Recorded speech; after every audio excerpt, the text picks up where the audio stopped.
ዘለልኩ ስለሆነ ግዕዙ አማርኛውን ስለሚናገር ከእርሳቸው ተምረው ስለሚያምኑ ከሐዋርያቱ ተምረው ስለሚያምኑ እስከ ምጽአት ድረስ ስለሚነሱ ምእመናን ነው እንጂ ምን እምልህ የምለምንህ ለ12ቱ ሐዋርያት ብቻ አይደለም ዘጋ የለመነው የዮሐንስ 17ን ታዲያ ስለ ለ12ቱ ሐዋርያት ብቻ ሳይሆን በእነርሳቸው ትምህርት ከእሳቸው ትምህርት ከሐዋርያቱ ትምህርት የተነሳ ስለሚያምኑ ስብከተ ወንጌላቸውን ሰምተው ስለሚያምኑ እና እስከ ምጽአት ድረስ ለሚነሱ ምእመናን ነው እንጂ። ስለዚህ ይሄ የዮሐንስ ወንጌል መጽሐፍ ምዕራፍ 17 ላይ ይሄ ጸሎት እኔን ይመለከተኛል ማለት ነው። ይሄ ጸሎት ፓስተር ታሬን ይመለከታል ማለት ነው። ይሄ ጸሎት አንተን ይመለከታል ማለት ነው። ቤኬጂ ለአንተም ጭምር ነው የተለመነው አንድ ልመና። ስለዚህ እስከ ምጽአት ድረስ ምጽአት ሆኗል። አሁን አልሆነም። ጌታ ተመልሶ መጥቷል? አልመጣም። ተመልሶ ይመጣል? አዎ ይመጣል። ሰዓቲቱን እናውቃለን? አናውቅም። ዘመኑን ግን ታውቃላችሁ ብሎነ ዘመኑን እያወቅን ነው። እናውቃለን። ዘመኑ በደንብ ይታወቃል። በዘመኑ ላይ የሚሆኑ ምልክቶችን አይተን እናውቃለን። ስለዚህ ምጽአት አልሆነም ማለት ነው እና እስከ ምጽአት ድረስ ለሚነሱ በሐዋርያቱ ትምህርት ስብከት ሰምተው ለሚያምኑት ሁሉ የተጸለየ ጸሎት የቀረበ ልመና ነው ማለት ነው። ስለዚህ እኔን ኢንክሉድድ ያደረገ ልመና ነው። ኢየሱስ ለእኔ ሲል ለምኗል፣ ስለ እኔ ሲል ሞቷል፣ አንድ መስዋዕትን አቅርቧል። ስለዚህ ግጥም አድርጎ አማላጄ ነው ማለት ጸሎቱ የተጸለየው እስከ ዓለም ፍጻሜ ለሚኖሩት ለሚነሱት ሰዎች ነው። ስለዚህ አንድን ጸሎትን የለመነው አንድን ጸሎትን የጸለየው አንድ መስዋዕትን ያቀረበው ስለዚህ ኢየሱስ ክርስቶስ አማላጅ ነው ማለት ነው። ግን ይሄ የሆነው የተጸለየው ጸሎት ግን ምድር ላይ በነበረበት ጊዜ ላይ ነው አይደል? መቼ እሱ በምድር ላይ በነበረበት ሰዓት እኮ ነው አንድን ጸሎት ለመነ ብለን የምንለው። የእናንተ እኮ እዚህም ጸልዩዋል ብለህ ትላላችሁ፣ በሰማይም ደግሞ ሄዶ ጸልዩዋል ከገሃነመ እሳት ሰዎች እያወጡለት ይላል። ይቅርታ እኛን የወንጌላውያን አማኞችን ትከስበት የነበረችው ክስ እራሷ ቤት ተገኘ። እራሷ ቤት ተጽፎ ወርቆ ነው እሑድ ሰንበት የሚነበብ ድርሳነ ሰንበት ላይ ቆንጅዬ አድርጋ ጽፋው እኛን ትከስበት የነበረ እኔም አውቀው በረኝነት ኩኩ መለኮቴ የሚባላል እንትንች ዋን የምትባል አሞራታ ከሆነ ኩኩ መለኮቴ እሷ በፈሳችሁ በእኔ ላከከችውን ነበር የገጠርኛ ጨዋታ ማለት ነው። ኦርቶዶክስ ራሷ ዘረጥ አድርጋ በእኛ ታሳብባለች ማለት ኢየሱስ በሰማያት ይጸልያል ብላ ጴንጦቹ አሁን በሰማያት ይለምናል ብለው አሉ ብላ ያላልኑ እና መጣችና በእኛ ላከከችው እሷ በፈሳችሁ በእኔ ላከከችው ብሎ የሚል ገጠርኛ እንግዲህ ገበሬ ነው መድኃኔዓለም የላከብህ ምሳሌውም ተምሳሌቱም እንግዲህ እንደወረደ ነው እና ራሷ በጻፈችው ጴንጤ ለስንት ዘመን ስትከስ የእግዚአብሔርን ሕዝብ ስትከሰል እናንተ ኢየሱስ በሰማያት ይለምናል አላችሁ። አላልንም። አንድ ጊዜ ያቀረበው ልመና በዚህ ልመና ነው የሚታረቀን ያለው የሚያስታርቀው ነው። አስታራቂ ማለት አማላጅ ነው። አማላጅ ማለት አስታራቂ ነው። ኦርቶዶክስ ግን በምድርም ለምኗል ትላለች። እዚህ እኛ የምንስማማበትን እውነት እዚህ ተጽፏል። በሰማያትስ ይለምናል ትላለች። ከገሃነመ እሳት እየዘገኑ እያመጡለት ይጸልያል ብላ ትላለች።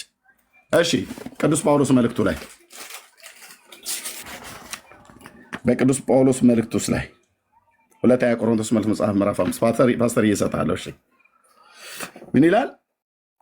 በክርስቶስ አስምሮት እግዚአብሔርን ታስምሩት ዘንድ ክርስቶስን ማላጅ አድርገን እንለምናችኋለን አላሉ? እዲ በስህተት ነው ወይ እኮ የተጻፈው ነው ብለህ የምትለው አንዳንዱ ነገር በጣም ነው የሚያስደነግጠው። ውሸቱም የዚሁን የሚያስደነግጥ አንዳንድ እውነትም ደግሞ ስታገኝ እንዲህ ነው የምትደነግጠው። ክርስቶስን ምን አድርገን ማላጅ ከማላጅ ይላል አይልም። ተማላጅ ቢሆን የሚማለደው እሱ ነው። ማላጅ ግን እሱ ነው፣ ለማኝ ነው።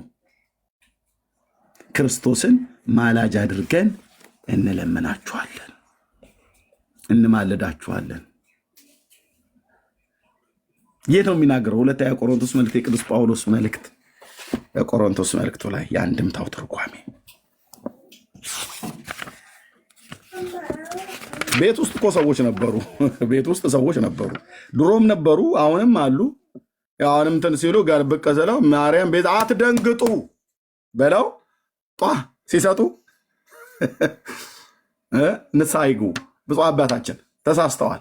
አባቶቻችን ያላሉትን እኛ ያላልነውን ድፍረት ነው። እባኮት ተሳስተው ለመናፍቃኑ ክፍተት አይስጡ። ህዝቡ ወደዛ ይሄዳል።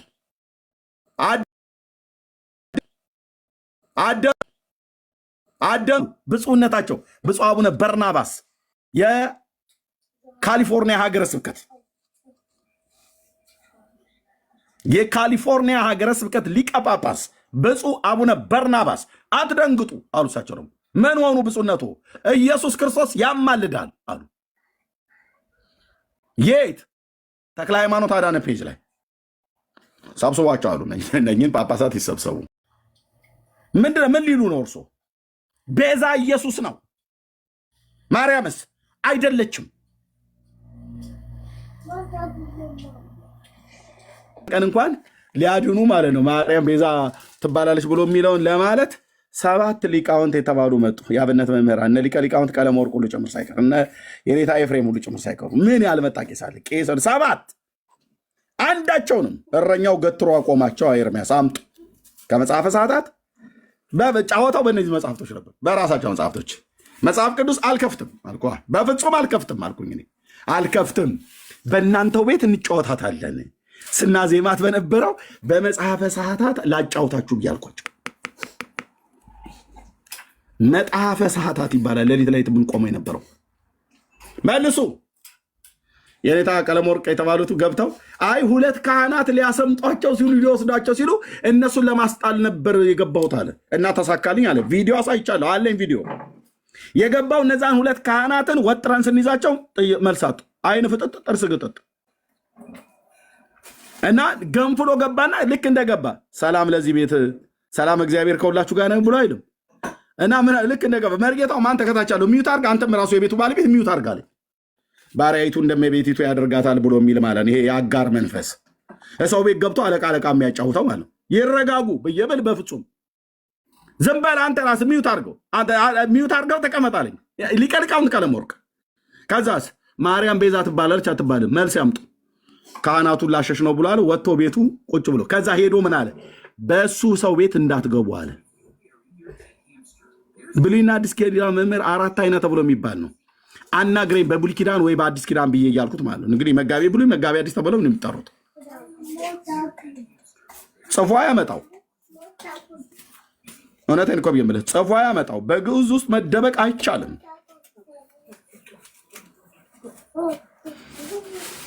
ይኸው ኢየሱስ አንድ የመጨረሻ ኢየሱስ ቆሮንቶስ መልእክቱ ላይ በወንጌል አንድምታ ትርጓሜው ላይ ለዘላለም ለሚነሱ ምእመናን ሁሉ የተጸለየ ጸሎት ነው። እኔን ሁሉ ኢንክሉድድ ያደረገ ጸሎት ነው ማለት ነው። አንተንም ሁሉ ጭምር ኢየሱስ አንድን ልመና በእግዚአብሔር በአባቱ ፊት አቅርቧል እንጂ እናንተ መጽሐፍ ላይ እንደሚባል ከእስልምና እምነት ለምሳሌ ወደ ክርስትና ይፈልግ እስልምና ጋር ሳትሄድ ለአንተ ጥያቄ አለ። ሌላ ርዕስ ጋር አትሂድ። አሁን ኤርሚያስ ማስረጃ አሳይቶሃል። ልየው ብለሃል። እዚህ 500 ምናምን ሰው አለ። አሁን የኦርቶዶክስ መጽሐፍ ይህንን እንደሚል አምንሃል፣ አረጋግጠሃል አይደል? ቢኬጂ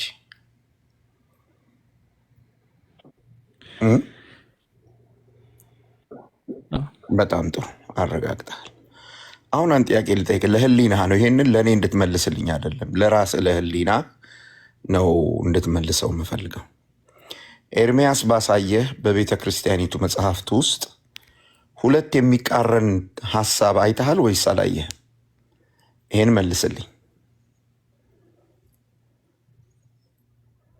ቢኬጂ። አዎ ማለት የተጻፈው መጽሐፍቱ አሁን ያሳየህ መጽሐፍቶች ላይ 2 የሚቃረን ሀሳብ አይተሃል አይደል? አዎ ሰንበት የሚለው ላይ እና እዚህ ላይ ያለው 2 የሚቃረን ሀሳብ አይተሃል። እንግዲህ ይሄኛውን ነው ለህሊና አድርገው መልሱን ያልኩ። 2 የሚቃረን ነገር እንዴት እውነት ሊሆን ይችላል? አንተ እምነቴ እውነት ነው ካልክ፣ እምነትህ ልክ ከሆነ ከ2 የሚቃረን ነገር እንዴት ትክክል የሆነ እምነት ሊወጣ ይችላል? ለራስ ነው የምትመልሰው። እዛው ለራስ ያዘው፣ ለእኔ ያለ የምትመልስልኝ ግን እንድታስበው ነው ይህን የምነግርህ። 2 የሚቃረን ነገር ባለበት ቦታ አንድ እውነት ሊወጣ አይችልም። ምክንያቱም አንድ ነገር በአንድ ጊዜ አንድና ሌላ ሊሆን ስለማይችል ስለዚህ አሁን ሌላውን ለማሸነፍ የሚደረገውን ሙግት ተወውና ይሄንን አስብና አሁን ወደ ሰላሞችም ሰፈር ለመሄድ አትድከም፣ የትም ለመሄድ አትድከም። በማስረጃ አሁን እውነቱን አይተሃል። ግን ለህሊናህ አንተ እንዴ ብለህ መጠየቅ ያለብህ ነገር እንዴት ሁለት የሚቃረን ነገር፣ ሶስተኛ ደግሞ አንተ አምጥተሃል። አንተ ደግሞ ቅድም ተሳስቻለሁ፣ አው ልክ አይደለም፣ የቤተክርስቲያኒቱ ትምህርት ነው ልክ ያልክበታል። እንዴት ነው በዚህ የተምታታ እውነት ውስጥ ሆነህ እምነትህ እውነት ሊሆን የሚችለው? እንዴት? በቃ ይሄንን አስብ። ይሄ በቂ ይመስለኛል ለአንተ ኤርሚ። እግዚአብሔር አምላክ ይባርክህ። በጣም ቴንኪው። ተባረክ ፓስተርዬ። ቢኬጂ ጌታ ኢየሱስ ይባርክ አለ። ኤርሚዬ ቀጥል። አይ ተባረክ ፓስተርዬ። ቴንኪው ቢኬጂም።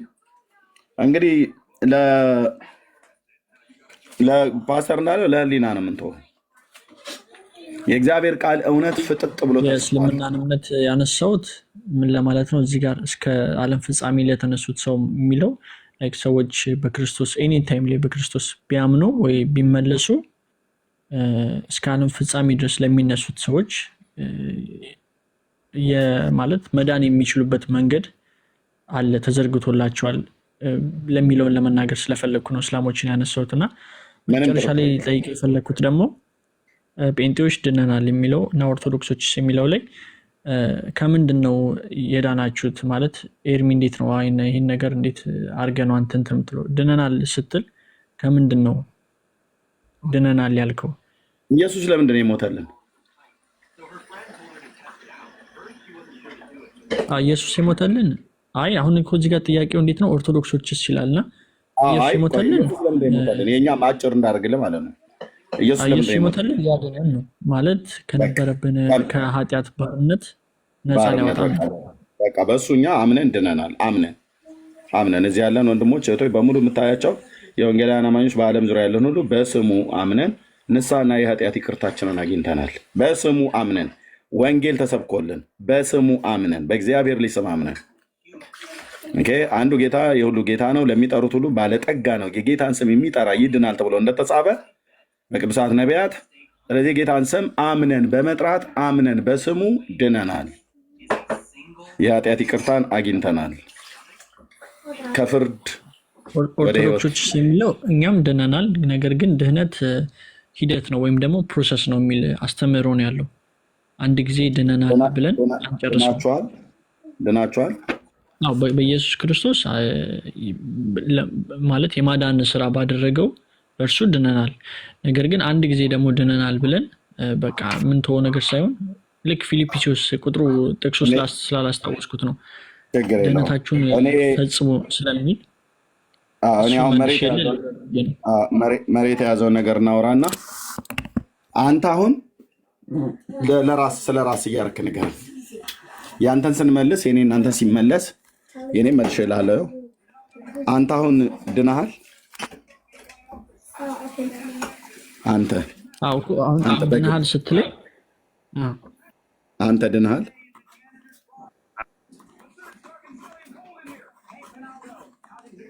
ድነሃል አንተ ማለት ኢየሱስ ክርስቶስ ባደረገልኝ ስራ ድነሃል እየስልህ አዎ ወይ አይደለም? እሺ ነገር ግን ሂደት ነው የሚለውን እንድትይዝልኝ ስለፈለግኩ ጋር እንመጣለን። ድኛለሁ አልከኝ። ማን ያዳንህ? ኢየሱስ ክርስቶስ ነው። መዳንም በማንም የለም የሚለው ለዛ ነው። በኢየሱስ ክርስቶስ ድናል። ኦርቶዶክስ ሆኖ አልዳንኩም የሚል ሰው ካለ ወይ ግድ የለም። አሁን ያንተኑ ላሳየህ ነው፣ እንዳልዳንክ ላሳየህ ነው። በቃ ሩቅ እንዳትሄድ፣ ሌላ ኦርቶዶክስ መጥራት አይጠበቅብኝም። አንተ ነው አሁን እንዳልዳንክ ላሳየህ ነው ብራዘር። እሺ ጥያቄውን አሁን ድናሃል ወይ? አዎ ድኛለሁ አልከኝ። ኦኬ በማን የዳንከው ብዬ ስልህ በጌታ ብለኸኛል። እንዴት ነው የዳንከው?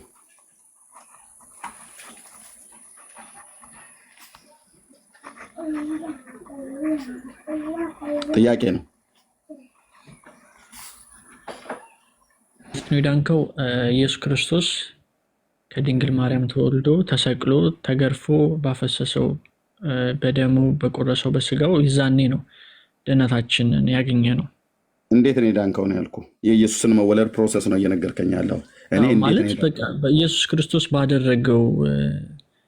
ባደረገው ስራ ነው የዳን ነው። ያው መዳን በሌላ በማንም የለም የሚለው ከዛ ነው ማለት በኢየሱስ ክርስቶስ ነው የዳን ነው ሁላችን። ጌታ ባደረገው ስራ ነው ያልከኝ አይደል? ኦኬ። ማንም እንዳይመስራ አይደለም የሚለው ሁሉም ነገር በኢየሱስ ክርስቶስ። እንዴት ነው የዳንከው ብዬ ስልህ ጌታ ባደረገው ስራ ብለኛል። ቴንክ ዩ። ይሄ ጌታ ያደረገው ስራ ለአንተ እንዴት ተቆጠረልህ? ለአንተ እንዴት ተቆጠረልህ? ለአንተ እንዴት ተቆጠረልህ? ክርስቶስ ሳምን ይሄ ነገር ለእኔ ተደርጎልኛል፣ ለእኔ ነው ይሄ ያፈሰሰው ደግሞ ብዬ ሳምን ያ ጊዜ ሳም ነው ብለኛል። ቴንክ ዩ። ሳም ነው ተቆጠረልኝ ብለሃል። እንዴት ድንቅ ነው። እሺ ስታምነው ተቆጠረልህ። ምን ሰምተህ ነው ያመንከው?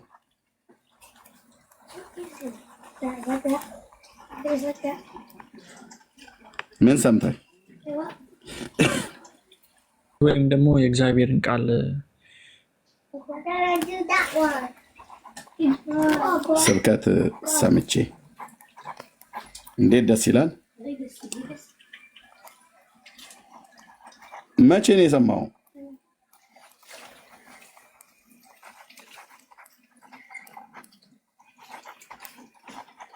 መቼ ነው የሰማው? ይህን ስብከት መቼ ነው የሰማው? እንዴት ትንሽ ጥያቄው ይሄ አይ ልክ ነው ጊዜ ማለት ነው። መቼ ነው የሰማው? ያው ሁሌ ማለት ኤኒ ታይም ማለት ስለ ኢየሱስ ክርስቶስ ማለት ስለ እምነት መቼ ነው የሰማው? እኔ አሁን ብጠይቀኝ እኔ ከዛሬ ኦልሞስት ከ25 እስከ 27 ከዛሬ 27 ዓመት በፊት የኢትዮጵያ ኦርቶዶክስ ቤተክርስቲያን ቆንጅዬ ዲያቆን ነበርኩ። ግራ የገባኝ ዲያቆን ማለት ነው። የዘላለም ሕይወት እንዳለኝ የማላቅ ዲያቆን ማለት ነው። ስለዚህ የዛሬ 27 ዓመት አካባቢ ከ25 እስከ 27 ዓመት አካባቢ ላይ ጴንጤዎቹ አገኙኝ፣ ወንጌል ነገሩኝ፣ ስለ ክርስቶስ ኢየሱስ ሰበኩኝ፣ አመንግንሁ፣ ከመጽሐፉ ቅዱስ እውነት ጋር አገናኙኝ። ኢየሱስ ለሕይወቴ ያስፈልግሃል አሉኝ። እኔም እንደሚያስፈልገኝ አመንኩ። ጌታዬም ረዳኝ፣ ዳንኩ ማለት ነው። ምን የዛሬ 27 ከ25 እስከ 27 ዓመት ባለው ጊዜ ማለት ነው። አንተ መቼ ነው ይህንን ወንጌል የሰማኸው? የወንጌል ስብከት? አይ እኔ ማለት በኦርቶዶክስ ስለሆነ ያደግኩት እንደዚህ ስፔሲፊክ ብዬ እንዳንተ እስከ 23 25 አልልም። ማለት ኤኒታይም የምሰማው ነገር ስለሆነ ያው ድነት የቱ ጋር ነው የጀመረው? ያው እኛ የምንጠመቀው እንዴት ነው? ላይክ ወንድ ልጅ በ40 ነው። ስለ ጥምቀት አላወራሁም። ድነት የቱ ጋር ነው የጀመረው? መቼ ነው ማለት ጊዜ ነው። አሁንም እየጠየኩህ ያለሁት መቼ ነው የሰማኸው? ማለት የሰማህበት ቀን ነው እንግዲህ ያመንከው። መቼ ነው ወንጌል ስብከቱን የሰማኸው? ጊዜውን ንገረኝ። ወንጌል ሰምቼ ወንጌል ስብከት ሰምቼ ብለኛል። መቼ ነው የሰማኸው?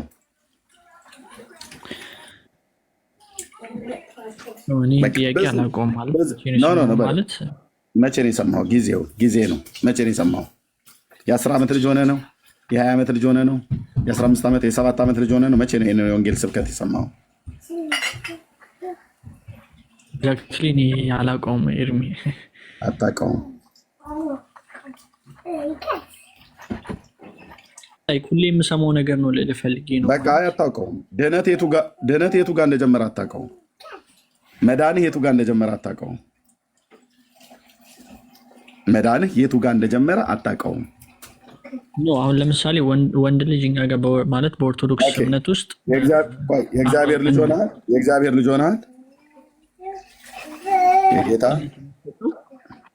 ወንድ ልጅ በ40ኛው ቀን ላይ፣ ሴት ልጅ ደግሞ የእግዚአብሔር ልጅ የጌታ ልጅ ሆነሃል። እግዚአብሔር ልጅ ነው።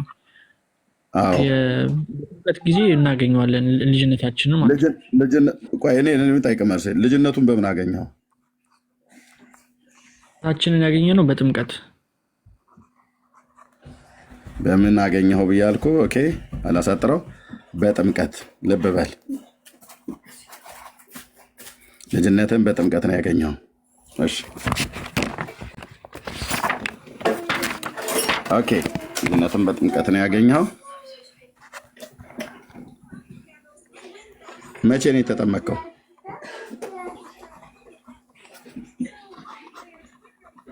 እኔ የተጠመቅኩት በ40 ቀኔ ነው። ኤርሚ እንዳይሰፋብን ጊዜም እንዳልይዝብን። አይሰፋ። ዋናው ጋር ደረስን እኮ። ዋናው ጋር አለመዳንህን ኩልል አድርጎ የሚያሳየው ጋር ማለት ነው። የተጠመቀው መቼ ነው ብዬ ስል መቼ የተጠመቀው ብዬ ስል በ40 ቀን ብለኛል።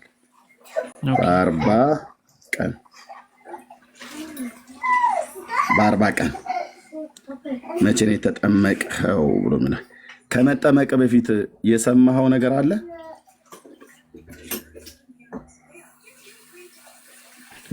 ነው ወይ? ከመጠመቂ በፊት የሰማሁት ምንም ነገር የለም። ኦኬ፣ አንዴ ጠብቀኝ። የሰማሁት ምንም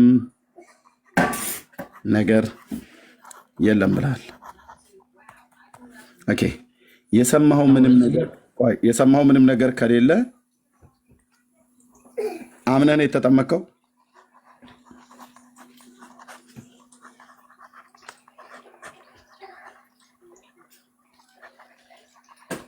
አምነህ ነው የተጠመቀው ወንድሜ? ኤርሚ አሁን እዚህ ጋር ለለመስለው ምን መሰለህ ማለት ኖ አጭር አድርገህ መልስልኝ። ልክ እንዳሁን እንደ ቅድም ማቴዎስ ወንጌል ላይ አምነህ ነው የተጠመቀው? መልስልኝ። ከዛ መረጃ ጠይቀህ ሰጠኝ። አምነህ ነው የተጠመቀው? ያው ህፃናቶች እኮ ያምናሉ አይደለ?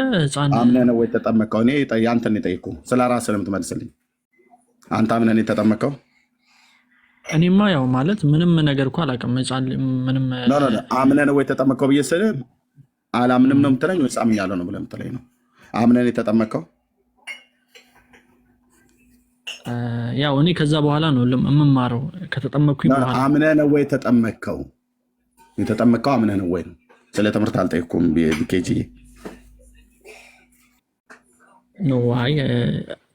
ኖ አይ እንደዛ አይመስለኝም ነው። አላመንክም ማለት ነው?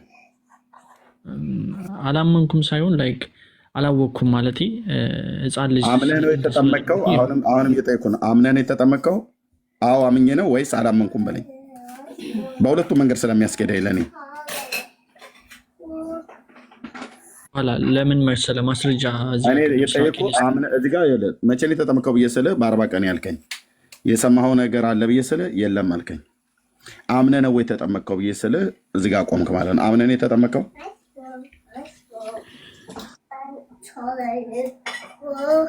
ያው ማለት እናትና አባቶቻችን ነው አይደል? ሁላችንም የምናምነው በቃ ያው አንተ ተጠማቂው ሰውዬ አምነሃል ወይ? በምን ላይ ነው እምነትን የጠየቀኝ? በኢየሱስ ክርስቶስ አምነህ ነው ያልከኝ? እንዴት ነው አምነህ ነው ወይ ተጠመቅከው? ቅድም ስብከተ ወንጌል ሰምቻለሁ ብለኛል እዚህ ጋር ማለት ነው። ስብከተ ወንጌል የሰማኸው መቼ ነው ብዬ ስልህ ጊዜውን ይሄኛው ማለት አልገባኝም፣ አላውቅም አልክ፣ አታውቅም ብያለሁ። ህፃን ልጅ እኮ ላይክ ምንም አይነት አንደርስታንዲንግ አይኖርም። አምነህ ነው ወይ ተጠመቅከው ወይስ አታምን ነው የተጠመቅከው? ታዲያ ለምን ባጭሩ አትመልስም? አምነህ ነው ወይስ አታምን ነው የተጠመቅከው? አይ ሳላምን ነው የተጠመቅኩት ማለት ምንም ኢንፎርሜሽን ሳይኖርም። ስለዚህ ሳታምን ነው የተጠመቅከው። ያው ይሄ ማለት ግን ከዛ በኋላ ወላጆች ወይም ደግሞ እንደዚህ እንትን እያስተማሩ የምትረዳው ነገር ነው። አላመንኩም ተብሎ የሚቀር አይደለም። ኦኬ፣ ሳታምን የተጠመቅከው። ኦኬ፣ ጌታችን ምንድን ያለ ያስተማረው ማርቆስ 16 ላይ ታስታውሰዋለህ አይደል?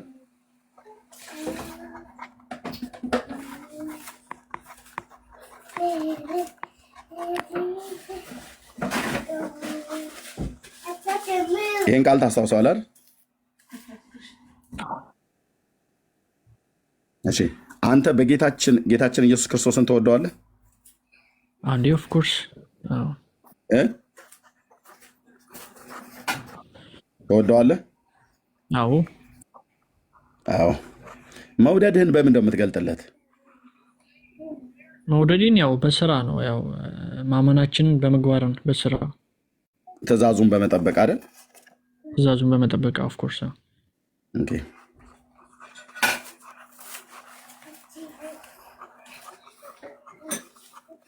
ኦኬ፣ በዮሐንስ ወንጌል መጽሐፍ ምዕራፍ 14 ቁጥር 15 ላይ ብትወዱኝ ትእዛዜን ጠብቁ ብሏል። ታውቀዋለህ እሱን ቃል ወይ ስላሳየ? አውቀዋለሁ። ብትወዱኝ ትእዛዜን ጠብቁ። ብትወዱኝ ትእዛዜን ግን ነበር። እዚህ ጋር ህፃናትን ደግሞ ወደ እኔ እንዲመጡ አትከልክሏቸው ይላል። አትቅደም። ብትወዱኝ ምን በሉ ብሏል? ማይኩን ብትወዱኝ ትእዛዜን ጠብቁ። ኦኬ፣ ብትወዱኝ ትእዛዜን ጠብቁ ብሏል። በማርቆስ ወንጌል መጽሐፍ ምዕራፍ 16 ቁጥር 16 መሰረት ነው አንተ የተጠመቀው? ኖ አይደለም፣ አይደለም።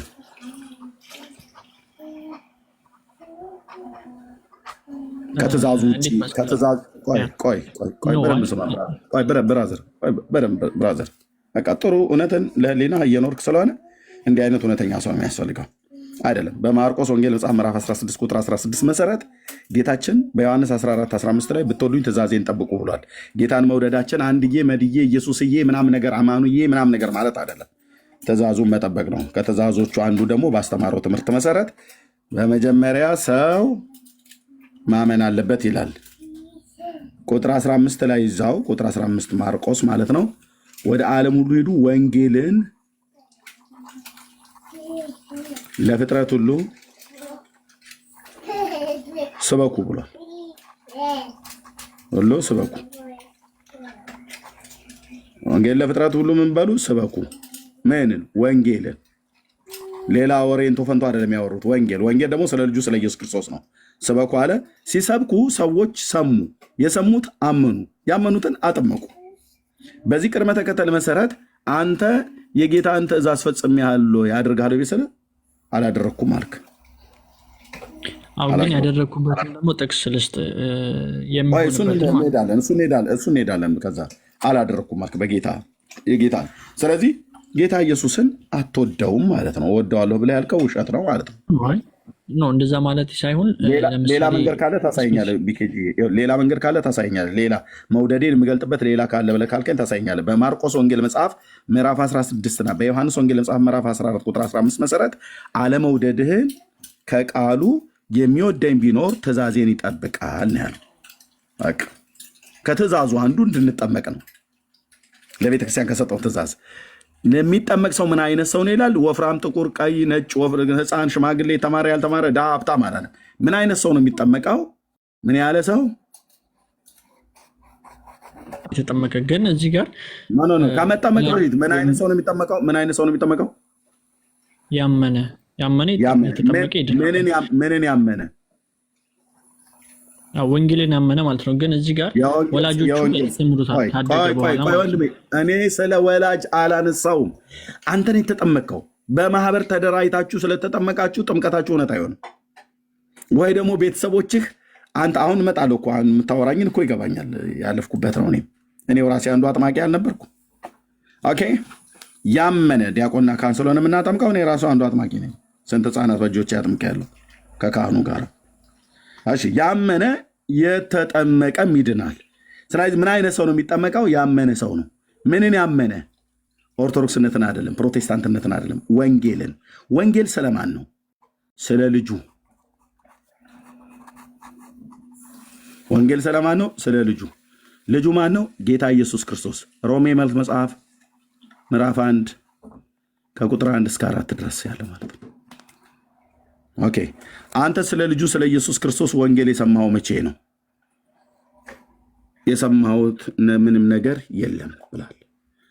ተጠምቀሃል። መቼ ተጠምቀው ብዬ ስልህ በ40 ቀን አልከኝ። ስለ ልጁ ስለ ኢየሱስ ክርስቶስ ወንጌል በሮሜ መልእክት መጽሐፍ ምዕራፍ 1 ቁጥር 1 እስከ 4 ድረስ ይህም ወንጌል ስለ ልጁ ነው፣ እርሱም ኢየሱስ ክርስቶስ ነው፣ ከዳዊት ዘር በስጋ እንደ ቅድስና መንፈስ የተወለደውን ብሎ ይላል። ስለዚህ ስለ ኢየሱስ ክርስቶስ ምንም የሰማው ነገር የለም። ባልሰማው ነገር የሰማሁት ነገር የለም ብላል። ባልሰማው ነገር አምነህ ነው የተጠመቀው ብዬ ስልህ አልሰማህም። ስለዚህ አላመንክም። እምነት ከምንድን ነው የሚመጣው ይላል። ሌላ አንድ ደግሞ በጣም የተባረከ ሐዋርያ ለነገሩን ሁሉ ዝግትግት አድርጎት ቆላልፎት ሄደ። ሐዋርያ ጳውሎስ የሚባል እምነት ከመስማት ነው ብሎት ዘጋግቶት ቆላልፎት ሄደ። ከመስማት መስማትም ከድርሳናትና ከገድላት ነው አላለም። በእግዚአብሔር ቃል ነው።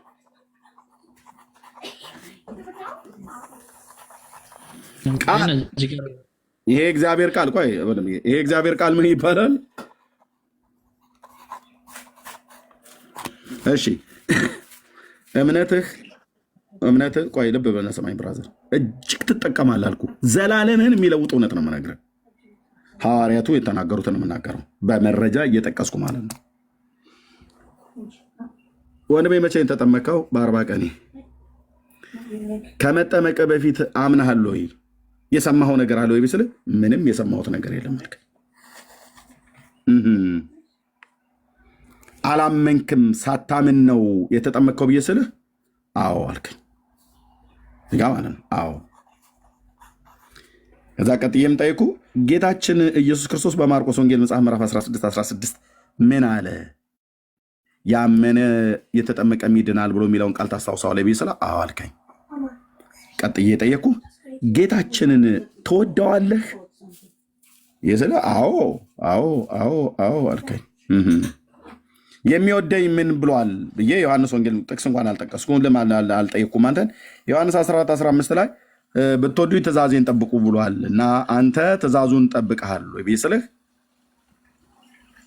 አልጠበቅኩም አላደረግኩትም አልከኝ። የማርቆስ 16:16ን መሰረት ከመጠመቅ በፊት ማመን አለብህ። አንተ ግን እምነቱን ወደኋላ አሽቀንጥረህ ጥለህ ነው የተጠመቅከው። ሳታምን ተጠመቅ። ሳያምኑ እዚህ ጋር ልቀይር ወረቀቴን ፕሊስ። እኔ ሰሞኑ እንደዚህ እንደ ሳጅን የሚያደርገኝ ነገር ነው በጣም ደስ ያለኝ። በጽሁፍ እንደዚህ እየገባሁበት ነው። ኦኬ የእምነት ቃል ክደት መቀበል ይባላል። እሺ ኦኬ ጌታችን ያለው ልብ በሉ። የጌታችን ትእዛዝ የጌታዬ ትእዛዝ ምን ያለ ነው? ያመነ የተጠመቀም ይድናል ካለ በኋላ አልጨርሰውም። ያላመነ ያልተጠመቀም አውቄን የጻፍኩት ወንድሞቼ በልዩነት እያዝልኝ ይፈረድበታል አይልም አውቄን የጻፍኩትኝ የሚለው ያላመነ ግን አለች ይፈረድበታል። እቺ የለችም ማለት ነው። ፍርድ ላይ ያልተጠመቀ አይፈረድበትም ብሎ የሚል የለም ማለት ነው። አውቄን የጻፍኩት በኋላ። እሺ ዋናው ግን ያመነ የተጠመቀ ይድናል ነው። ያላመነ ግን ይፈረድበታል። ይህን በጥያቄ ምልክት ያዝ። እኔ ስለጨመርኩት እዚህ አውቄን የጻፍኩት መጽሐፍ ቅዱስ ላይ አይደለም የጻፍኩት፣ እዚህ ነው የጻፍኩት። ኦኬ ጌታችን ያለው ይህን ነው ማለት ነው። ማርቆስ ወንጌል መጽሐፍ ምዕራፍ 16 ቁጥር 16 በኦርቶዶክስ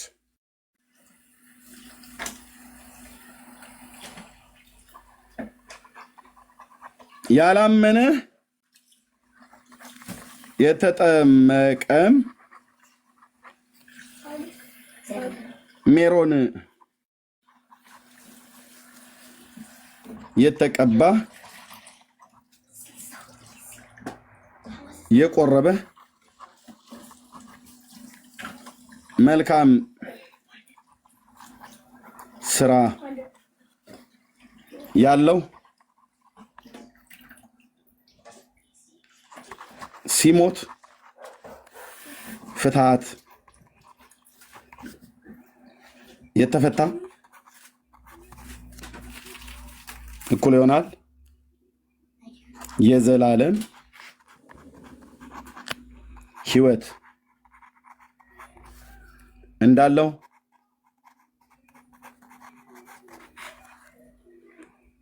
አይታወቅም።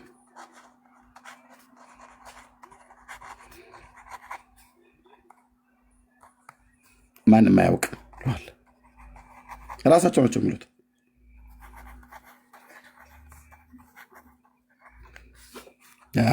አዎ ፓስተርዬ፣ አሁን ወንድማችን የ40 ቀን ብትለዋን ያዝልኝ። የ40 ቀን ልጅ ነው። በኦርቶዶክስ ከሌላ ሃይማኖት ከእስልምናና ከአንዳንድ ሃይማኖት የሚመጡ ሰዎች ካሉ 5% ልሰው 95%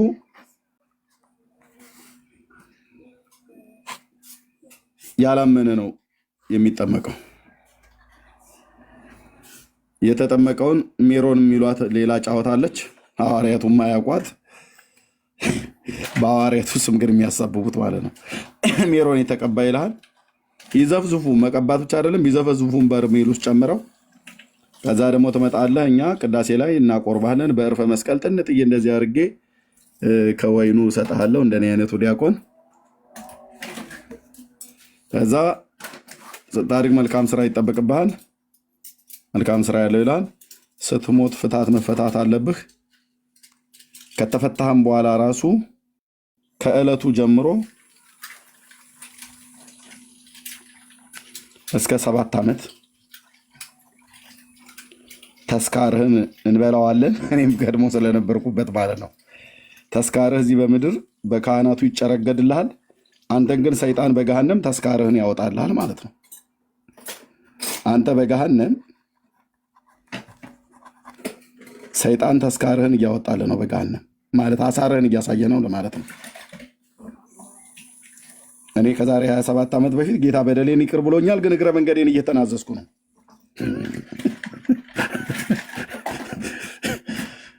እዚህ እስከ 7 ዓመት ድረስ ተስካርህ ይበላል።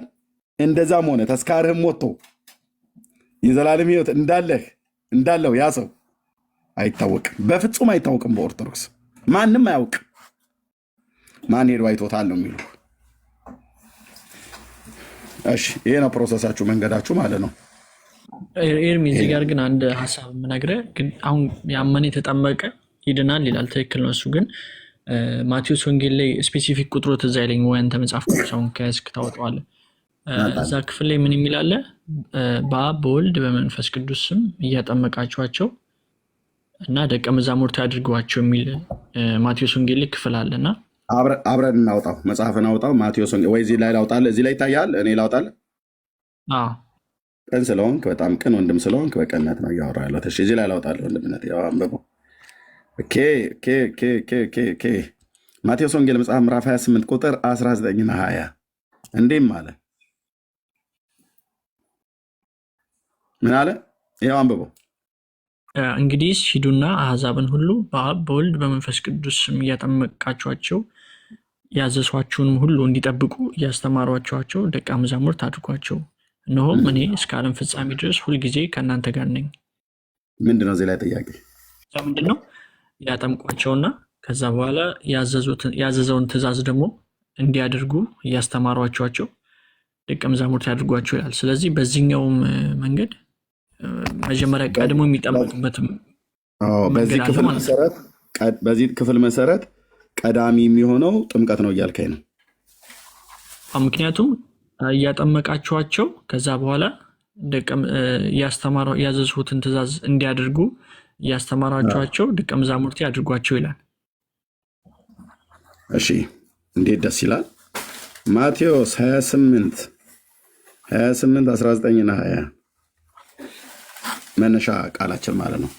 በዚህ ክፍል መሰረት ቀዳሚ የሚሆነው ጥምቀት ነው እያልከኝ ነው። መጀመሪያ ያጠምቋቸዋል፣ ያው እያጠመቃቸዋቸው ብሎ ስለሚል ማለት ነው። ከዛ ያዘዝኋችሁን ሁሉ እንዲጠብቁ እያስተማራቸዋቸው ይላል። ከዛ ከጥምቀት ቀጥሎ ትምህርት አይደል? ጠምቋቸው ነው። ምክንያቱም እዚህ ዓለም ላይ ለምሳሌ መስማት የማይችል ሰው ይኖራል። ብዙ አይነት ሰዎች ስላሉ ለነሱ ግዴታ ካልሰማችሁ የእግዚአብሔርን ቃል አትድኑም ልንላቸው ስለማንችል ችግር የለም። ስለማያዩ ስለሚሰሙ ስለማይሰሙ አይደለም። ቅድመ ተከተሉን ፕሮሲጀሩን እንጠብቅ ማለት ነው። እሺ መጀመሪያ እያጠመቃችኋቸው አለ፣ ከዛ እያስተማራችኋቸው አለ፣ ከዛ ደቀ መዛሙርት አድርጓቸው ነው አይደል ብሎ የሚለው።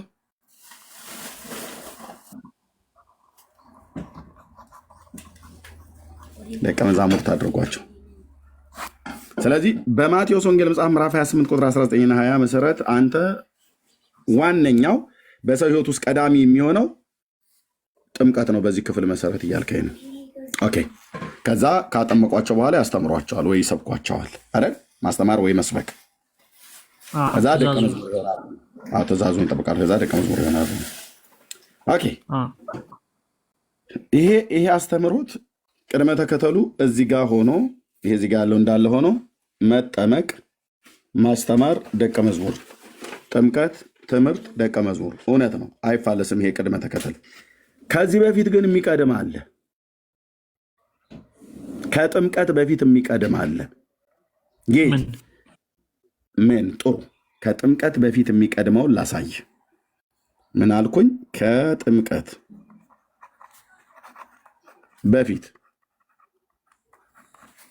የሚቀድመውን ላሳይ።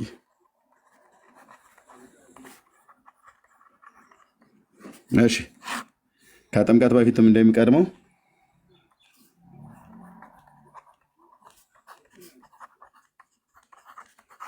ስብከተ ወንጌል፣ ከዛስ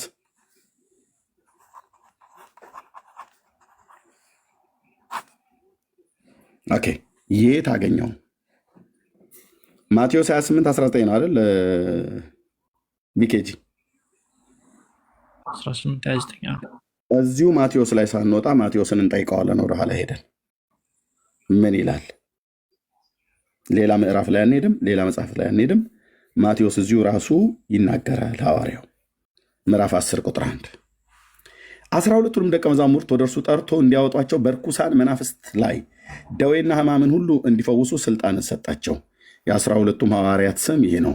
መጀመሪያው ስምዖን ጴጥሮስ የተባለው ስምዖን፣ ወንድሙም እንድርያስ፣ የዘብዴዎስ ልጅ ያዕቆብ፣ ወንድሙም ዮሐንስ፣ ፊልጶስም፣ በርተሎሜዎስ፣ ቀራጩ ማቴዎስ ቶማስም፣ ቀራጩ ማቴዎስም፣ የእልፍዮስ ልጅ ያዕቆብም፣ ታዲዮስ የተባለው ልብድዮስ፣ ቀናናዊውም ስምዖን፣ ደግሞም አሳልፎ የሰጠው ያስቆሮቱ ይሁዳ ካለ በኋላ ሉክ እነዚህን 12ቱን ኢየሱስ ላካቸው፣ አዘዛቸውም እንዲህ ማለት በአሕዛብ መንገድ አትሂዱ፣ ወደ ሳምራውያንም ከተማ አትግቡ፣ ይልቁንም የእስራኤል ቤት ወደሆኑት ሂዱ።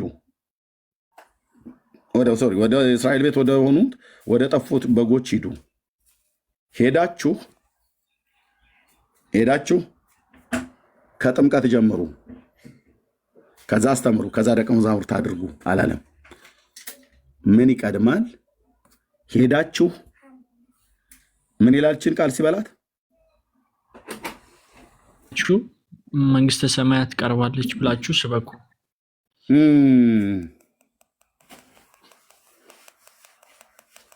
ጉዳዩ እዚህ ጋር ያለው ማለት ነው። ጉዳዩ እዚህ ጋር በ3 ፊደል በተጻፈችው ቃል ጋር ያለው ማለት ነው። በመጀመሪያ ሄዳችሁ ምን በሉ? ስብከተ ወንጌልን ስበኩ። ስትሰብኩት የሰማው ህዝብ ያምናል። ያመነውን አጥምቁ፣ ያጠመቃችሁትን አስተምሩ፣ ያስተማራችሁትን ደቀ መዛሙርት አድርጉ።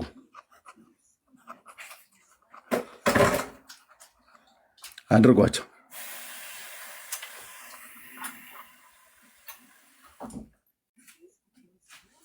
እችን ደብቀውባችኋል እናንተ ጋር። ከዚህ ነው ያስጀመሯችሁ። የማቴዎስ 28ን ከማቴዎስ ወንጌል መጽሐፍ ምዕራፍ 10 ጋር ነው የምትጀምረው። ሄዳችሁ መንግስተ ሰማያት ቀርባለች ብላችሁ ስበኩ። አስቀድማችሁ ለእስራኤል ቤት፣ ከዛስ ወደ ሰማርያን ከተማ ገብተዋል። ወደ ሰማርያ ከተማ እዚህ ጋር ከታች ኮመንት የሚጽፉት ላይ አሕዛብን እንደሚል አውቃለሁ፣ ግን እንትን ፕሮሲጀሩ በዚህ መንገድ አለ ለማለት ፈልጌ ነው ያንን ሀሳብ ያነሳው። ኬጂ ኮሜንት ከሱ ጋር ብቻ አውራሽ ተዋቸው። ኮሜንት ላይ ብዙ ነገር ይጽፋሉ። ኮሜንታቸው ለምነት አሁን አየው አይደለ? ማቴዎስ 28 19ና 20 ይሄንን ጥምቀት እዚህ ይጀምራል ብለው የህፃናትን ጥምቀት እውነት ለማድረግ የሚታትሩ አንዳንድ የደከሙ መምህራን የሚጠቅሱት ጥቅስ ነው። ይሄ ማለት መጽሐፍ ቅዱስን በምላት ነው የምንረዳው ይላሉ እንጂ በምላት አይረዱትም። በምላት ለመረዳት በምላት አንብበውት አያውቁም። በምላት አያውቁትም። መጽሐፍ ቅዱስን በምላት ለመረዳትና ለማወቅ ከፈለጉ የእውነት ብዬ ልበላችሁ በአብርሃም አምላክ ፊት ኑ ወደኛ። እናንተ እነማን ናችሁ ብለህ ካሉ ወንጌላውያንን፣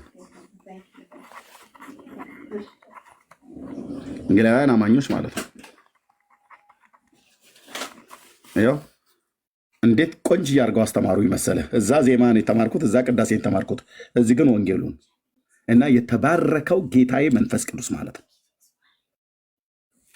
ሂዱና ስበኩ ለማ ለእስራኤል ቤት ምን ስብከተ ወንጌል ስብከተ ወንጌል ሄዳችሁ ስበኩ ብሎ ሲል ጴጥሮስ ጀመረ ስብከት እዛው በኢየሩሳሌም በሐዋርያት ሥራ መጽሐፍ ምዕራፍ 2 ቁጥር 38 ላይ ማለት ነው።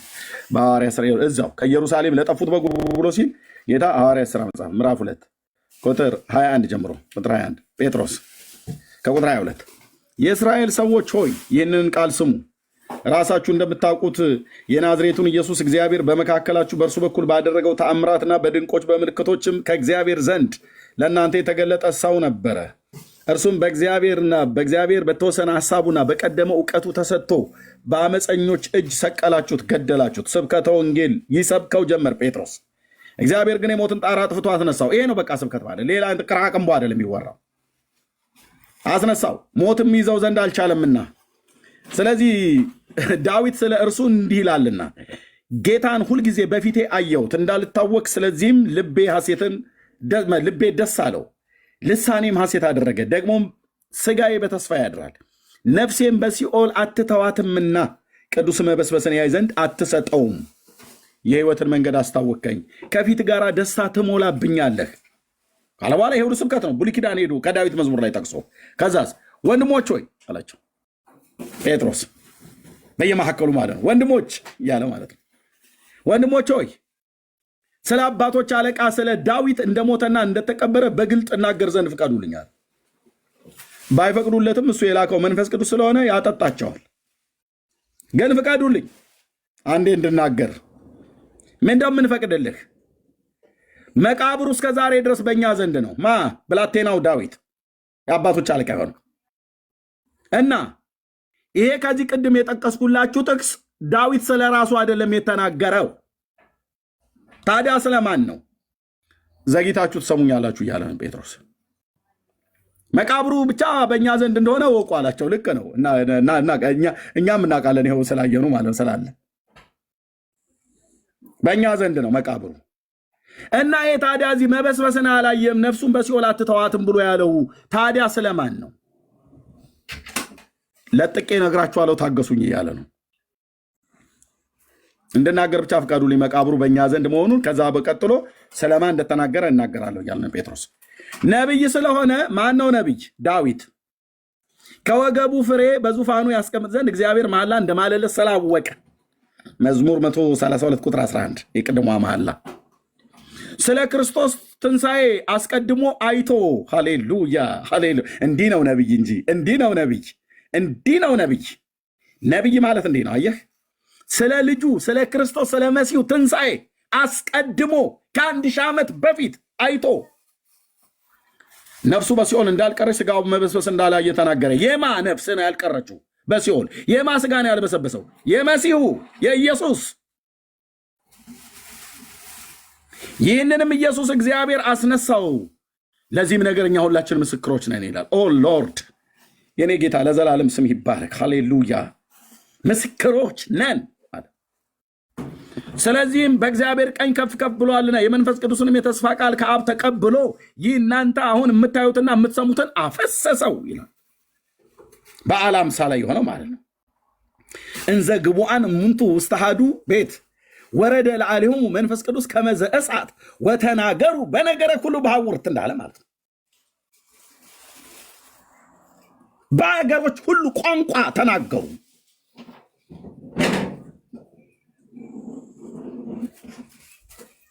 እንዴት ደስ ይላል! አንተዬ እንዴት ግልጽ እኮ ነው የጌታ ንግግር። እናስ የምታዩትን አፈሰሰው። ዳዊትም ስለሰማ ነው ወደ ሰማይ አልወጣም። ነገር ግን እሱ አለ ጌታዬን ጠላቶች እግር መረገጫ እስካደርግልህ ድረስ በቀኜ ተቀመጥ አለው። አቤት ከዳዊት መዝሙር ይጠቅሳል። ጴጥሮስ ሄዶ ይጠቅሳል። ታናክ ብሉይ ኪዳን ሄዶ ይጠቅሳል። ይጥቀሳ። መጽሐፍት ሁሉ ስለሱ ነው የሚናገሩት። እሺ እንግዲህ ይህንን እናንተ የሰቀላችሁትን ኢየሱስን እንዴ ስብከት ነው የሁሉ የዳዊትን መዝሙር እየጠቀሰ አዎ ከመሲሁ ጋር እያገናኙ ፓዝሉን እያገጣጠመ ነው የሚሰብከው። ሃሌሉያ! ፓዝሉን እያገጣጠሙ ይሰብካሉ በመንፈስ ቅዱስ ሐዋርያቱ። ፓዝሉን የሆነ ወንጌል ጀምረ በስመ አብ ወወልድ ወመንፈስ ቅዱስ በለ የሆነ ቃል ጠቅሰህ እንግዲህ በዚህ ቀን አባታችን እንትና ከወይዘሮ ከእናታቸው እንትና ሞቱ፣ ተወለዱ፣ ሞቱ ብለህ ከመሲሁ ጋር የጠቀስከውን ጥቅስ የማታገናኝ ከሆነ አንተ የከሰርክ ሰባኪ ነህ። እውነቴን ብዬ የምልህ መድኃኒዓለም ምስክሬ ነው። የከሰርክ ሰባኪ ብሉይ ኪዳን ጥቀስ፣ አዲስ ኪዳን ጥቀስ፣ በተለይ የሙሴ ግና የነቢያትን የመዝሙራትን መጽሐፍ ጥቀስ። አምጥተህ ፓዝሉን ከመሲሁ ጋር ካላገናኘ አንተ ኪሳራ ነው ማለት ነው። ኪሳራ ነው። የኪሳራ ሰባኪ፣ የከሰረ ሰባኪ፣ የከሰረ ቄስ፣ የከሰረ መምህር። በመጀመሪያ ሲጀምር የሚሰብከው እንዲህ አይነቱን ስብከት የሚሰብከው እንደ ቅዱስ ጴጥሮስ በመንፈስ ቅዱስ በጌታ የተላከ ነው። እስኪ የተላከ ብላችሁ ጻፉ። የተላከ ማ የላከው? ጌታ። ማንም ፈሽፋሻ አይሰብክም ማለት ነው። ያልተላከ የተላኩ ናቸው የሚሰብኩት። መንፈስ ቅዱስ የላካቸው ይሰብካሉ። የተላከ ፓዝሉን ያገጣጥምልሃል። ብሉይ ኪዳን ጠቅሶ ማለት ነው። የዳዊትን መዝሙር ጠቅሶ አምጥቶ ከመሲሁ ጋር ይሰካከዋል። እንዴት እንደሚገራ ይኸውልህ፣ ከሙሴ ሕግ ምናምን ነገር ብሎ ማለት ነው። እንዴት አይነት ሰባኪዎች ናቸው! አንተዬ የአባቶች አምላክ። እንግዲህ እናንተ የሰቀላችሁትን ኢየሱስን እግዚአብሔር ጌታም ክርስቶስም እንዳደረገው ለእስራኤል ወገን ሁሉ በእርግጥ ይወቅ አለ። ከዛስ ይህን ሁሉ ስብከት እስካሁን ድረስ በአንድ ትንፋሽ ይሰብክ። ይህንን በሰሙ ጊዜ ልባቸው ተነካ ይላል። ማለት አመኑ ማለት ነው። ልባቸው የተነኩ ሰዎች ናቸው የሚጠመቁት። ልባቸው የተነኩ ሰዎች ምን ማለት ናቸው? አመኑ ማለት ነው። ኦኬ። ግን ኤርሚ እዚህ ጋር እንደ ህፃናት ካልሆናችሁ ወደ መንግስተ ሰማያት አትገቡም። እሱ ደግሞ ሌላ ነው ደግሞ። አየኸው፣ አሁን ቅድም የማቴዎስ ነበር ያልከው፣ የማቴዎስን አየኸው። እሺ፣ የተስፋው ቃል ምንድን ነው ታዲያ? መንግስተ ሰማያት አይደለም ማለት ህይወት አላችሁ መንግስተ ሰማያት ብሎ የሚለው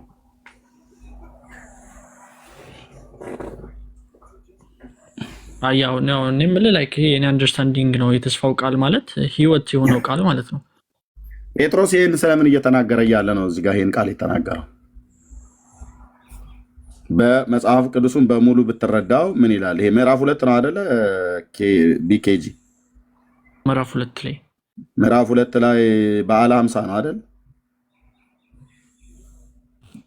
ስለ በዓለ ሃምሳ መንፈስ ቅዱስ የወረደበትና በልሳኖች ሁሉ የተናገሩበት ቀን ነው አይደል? ባይዘው ትናንትና ነው ዛሬ ትናንትና ነበር መንፈስ ቅዱስ የወረደበት ቀን። ስንት ቀን ያስታውሳል? ስንት ሰው ያስታውሳል? ትናንትና ነበረ። ያ ከ25 እስከ 30 አይደል? እየተከበረ ይውላል። እየተከበረ ነው። እኛ በቤተ ክርስቲያናችን ራሱ በጣም ደስ ብሎናል።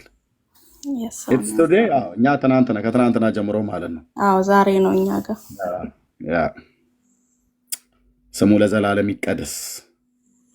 እንደው ብንችል ወገኖች ስለ መንፈስ ቅዱስ ቆንጅዬ ገላጭ የሆነ በእርግብ አምሳል ስለተመሰለ ገላጭ የሆነ ነገር እንደው ቆንጅዬ ይሄ ሚዲያው ላይ የምትሰሩ ሰዎች የሆነ ነገር ሰርታችሁ ቻሌንጅ ብናደርግ በጣም ደስ ይለኛል። መንፈስ ቅዱስ በእሳት የወረደበት ማለት ነው። እኛንን የእሱ ታቦቶች፣ እኛንን ማደሪያው። ለእሱ ታቦት የሰራለት የለም። እኛ አለንለት ታቦት። ዳጊ እየሰማ ነው። ዳጊ ያለክ መስራት አለብክ። ዳግሻ ካለ እንሰራለን፣ እንሞክራለን። ኤርምዬ በእሳት ወይ በእርግብም ያው በዮርዳኖስ ጌታችን ላይ ሲያርፍ ያለው እንደዛ እንደው ቆንጅዬ የሚሰራ እንደው እኔ በገንዘብ ራሱ የሚሰራ ባገኝ ጥሩ አድርጎ የሚሰራ ማለት ነው። እኔ በቋሚነት ራሱ አስቀምጠዋለሁ። ለተለያዩ ለሰዎች ፎቶ ነው የሚጠበቡት። እግዚአብሔር መንፈስ ቅዱስ ግን ለተገለጠበት ለተመሰለበት ነገር ሰው እንትን የለም። ግን ከቻላችሁ ማለት ነው ወንድሞች እናቶች፣ ታውቃላችሁ እኛ ያለሱ ምንም ነን፣ ምንም ተራ ሰዎች ነን። የመጽሐፉን እውነት የገለጠልን ያብራራልን ለህይወት የሚሆን ንስሐን የሰጠን ኢየሱስ ክርስቶስን እንድናውቅ ምንም ከብዬ ልበል የፈጠረን ጌታ ከስላሴ አካል ከሶስቱ ቅዱስ ፕሊዝ ግራብ ቲዩ ፕሊዝ እንደምታውቋቸው ሰዎች ካሉ ጥሩ ይሰራሉ ብላችሁ ምትሉ በጣም ፕሮፌሽናል ባለሙያ የሆኑ ሰዎች ካሉ ለእኔ በውስጥ ጠቆም አድርጉኝ፣ ይደውላቸዋለሁ። እሺ መንፈስ ቅዱስ የወረደበት እና ቅዱስ ጴጥሮስ ስለዚህ ነው እየተናገረ ያለው። ብራዘር ቃሉን ብታጠናው እዚህ የተከፋፈሉ የእሳት ልሳኖች ታዩአቸው፣ በልሳን ጸለዩ። ከዛ እነዛ ተቃዋሚዎቻቸው መጡና ሲቃወሟቸው ጴጥሮስ ምን አለ? ተነሳና ነገር ግን በነቢዩ በኢዩኤል የተባለው ነው አለ። ለእናንተ እንደመሰላችሁ እነዚህ የሰከሩ አይደሉም፣ ከቀኑ 3ኛው ሰዓት ነውና፣ ነገር ግን በነቢዩ በኢዩኤል የተባለው ነው አለ። በነቢዩ በኢዩኤል የተባለውን ታስታውሰዋለህ? አላስታውሰውም። ምዕራፍ 2 ቁጥር 28 ላይ ላውጣልህ። ኢዩኤል የተስፋውን ቃል በደንብ ታሳይ። ኢዩኤል 2:28 ከዚህም በኋላ ይላል። ምን ይላል? ኢዩኤል ነብዩ ከዚህም በኋላ እንዲህ ይሆናል፣ መንፈሴ በስጋ ለባሽ ሁሉ ላይ አፈስሳለሁ። ወንዶችና ሴቶች ልጆቹም ትንቢት ይናገራሉ፣ ሽማግሌዎቻችሁም ህልምን ያልማሉ፣ ጎበዞቻችሁም ራእይ ያያሉ። ይሄንኑ ቃል ኢዩኤል 2:28 ነው። ጴጥሮስ እዛ ሐዋርያ ሥራ መጽሐፍ ምዕራፍ 2 ላይ እንደወረደ ነው የሚጠቀመው። ቁጥር 18 ከ17 ጀምሮ ምን ይላል? እግዚአብሔር ይላል፣ በመጨረሻው ቀን እንዲህ ይሆናል፣ ስጋ በለበሰ ሁሉ ላይ ከመንፈሴ አፈሳለሁ። ወንዶችና ሴቶች ልጆቻችሁም ትንቢት ይናገራሉ፣ ጎበዞቻችሁም ራእይ ያያሉ፣ ሽማግሌዎቻችሁ ህልምን ያልማሉ። ደግሞም በዚያን ወራት በወንዶችና በሴቶች ባሪያዎቼ ላይ ከመንፈሴ አፈሳለሁ፣ ትንቢትም ይናገራሉ። ድንቆችን በላይ በሰማይ ምልክቶችን በታች በምድር እሰጣለሁ። ደምም እሳትም የጢስ ጭጋግም ይሆናል።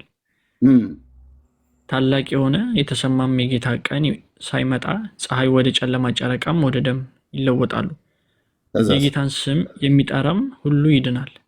ይሄ ኢዩኤል የተናገረው ቃል ሙሉ በሙሉ ጴጥሮስ አመጣና በልሳን ሲጸልዩ ሰምተዋቸው ሲቃወሙ ሰክረዋል ብለው ሲሉ ይሄንን ተናገረ። ኦኬ፣ ይሄ ኢዩኤል የተናገረው የተስፋ ቃል ነው አይደለም? የተስፋው ቃል ምንድነው? መንፈሴን በስጋ ለባሽ ሁሉ ላይ ከመንፈሴ የተስፋ ቃል ነው አይደለም?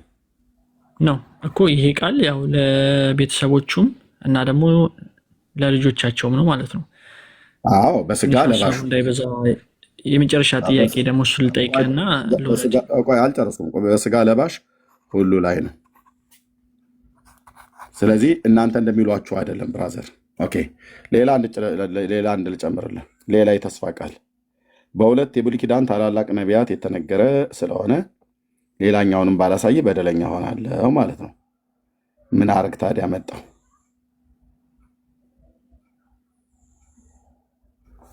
እሺ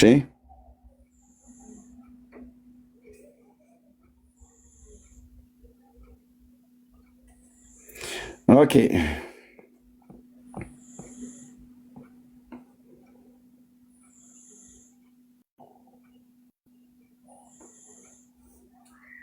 አንዴ ጠብቀኝ።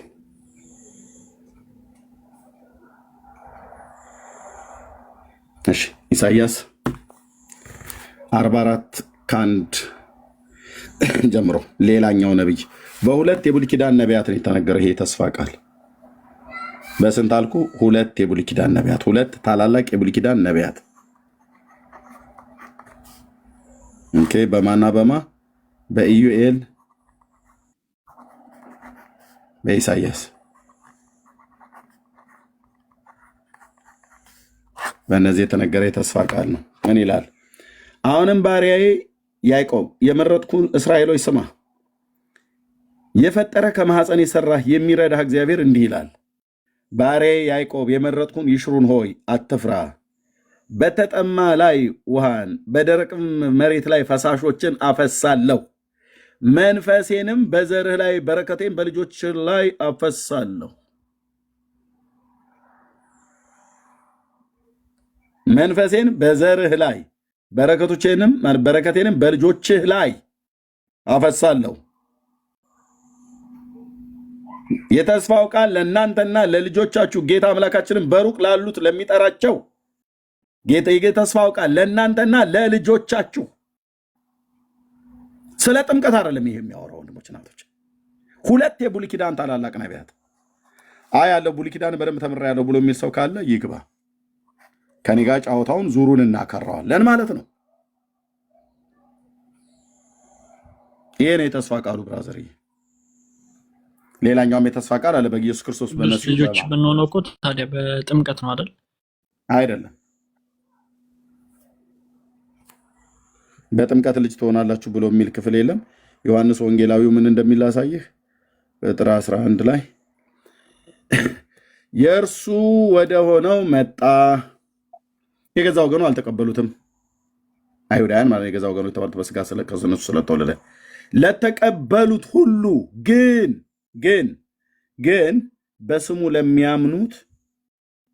በስሙ ለሚያምኑት መቀበል ብቻ አይደለም፣ በስሙ ለሚያምኑት ለእነርሱ የእግዚአብሔር ልጆች የሆኑ ዘንድ ስልጣንን ሰጣቸው። ልጅነት ጌታን በመቀበልና በስሙ በማመን እንጂ በውሃ አይደለም፣ በጥምቀት አይደለም ታገኘው እኮ። ላይክ አሁን እኮ ቤተሰቦቹ እናንተ የተባሉት ቤተሰቦቹ ከተቀበሉት ይህን ቃል ለልጆቹም ይሆናል ማለት ነው። አይሆንም። ለልጆቹም ሆኑ ልጆቻቸውም ሲያምኑ ነው። ቤተሰቦቹ ካመኑ ቤተሰቦቻቸውም ያምናሉ። ምክንያቱም በምሳሌ 22:6 መሰረት እንደሚናገረው ምሳሌ 22:6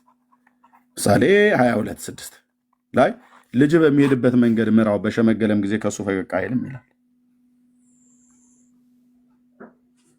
ስለዚህ የጴጥሮስ ልጅ እሱ ሐዋርያ ሆኖ በጌታ ስለሚያምን በመሲሁ የጴጥሮስም ልጅ በመሲሁ ነው የሚያምነው። ምንም ጥርጥር የለም። ምክንያቱም ልጁ ስለሚያምን፣ እኔ በጌታ ስለማምን ልጆቼ በጌታ ያምናሉ።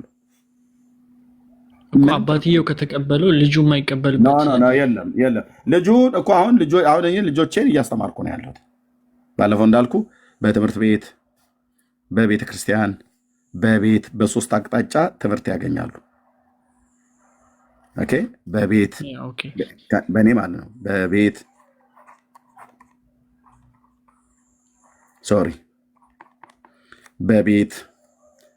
በትምህርት ቤት፣ በቤተ ክርስቲያን የቤተ ክርስቲያን ነበረ መቅደም የነበረበት። እሺ፣ በቤተ ክርስቲያን መጽሐፍ ቅዱስ ይማራሉ። በትምህርት ቤት አንድ ሳብጀክት ልጨርስልህ፣ አንድ ሳብጀክት ይማራሉ። በቤት እኔና እናታቸውን አስተምራቸዋለን። ስለዚህ የተስፋው ቃል ለእናንተና ለልጆቻችሁ ብሎ ሲል የተስፋው ቃል ምንድነው? አንደኛ መንፈስ ቅዱስን ለመስጠት ነው፣ እዛ ጋ የተናገረው። ሁለተኛ በመሲሁ ማመንም ነው ከተባለ የአብርሃም በረከት በክርስቶስ ኢየሱስ ወደ አሕዛብ ይደርስላቸው ዘንድ ነው። ስለዚህ አሁን እኔ ልጆቼ በክርስቶስ ኢየሱስ የምሰብከው የመዳን ወንጌል ለልጆቼ ሁሉ ጭምር ነው የሚሆነው ማለት ነው። ስለ ጥምቀት አያወራም። ራስ የሚቀባው ጥምቀት ላይ ያለው እንዳለ ሂደቱ ሁሉ መንፈስ ቅዱስ ለመቀበል የመንፈስ ቅዱስ ልጅ ለመሆን ነው። ኦርቶዶክስ ሜሮን የሚቀባ 1000% የተሳሳተ ነው። ለምን ብለህ ካልከኝ የሐዋርያቱ ትምህርት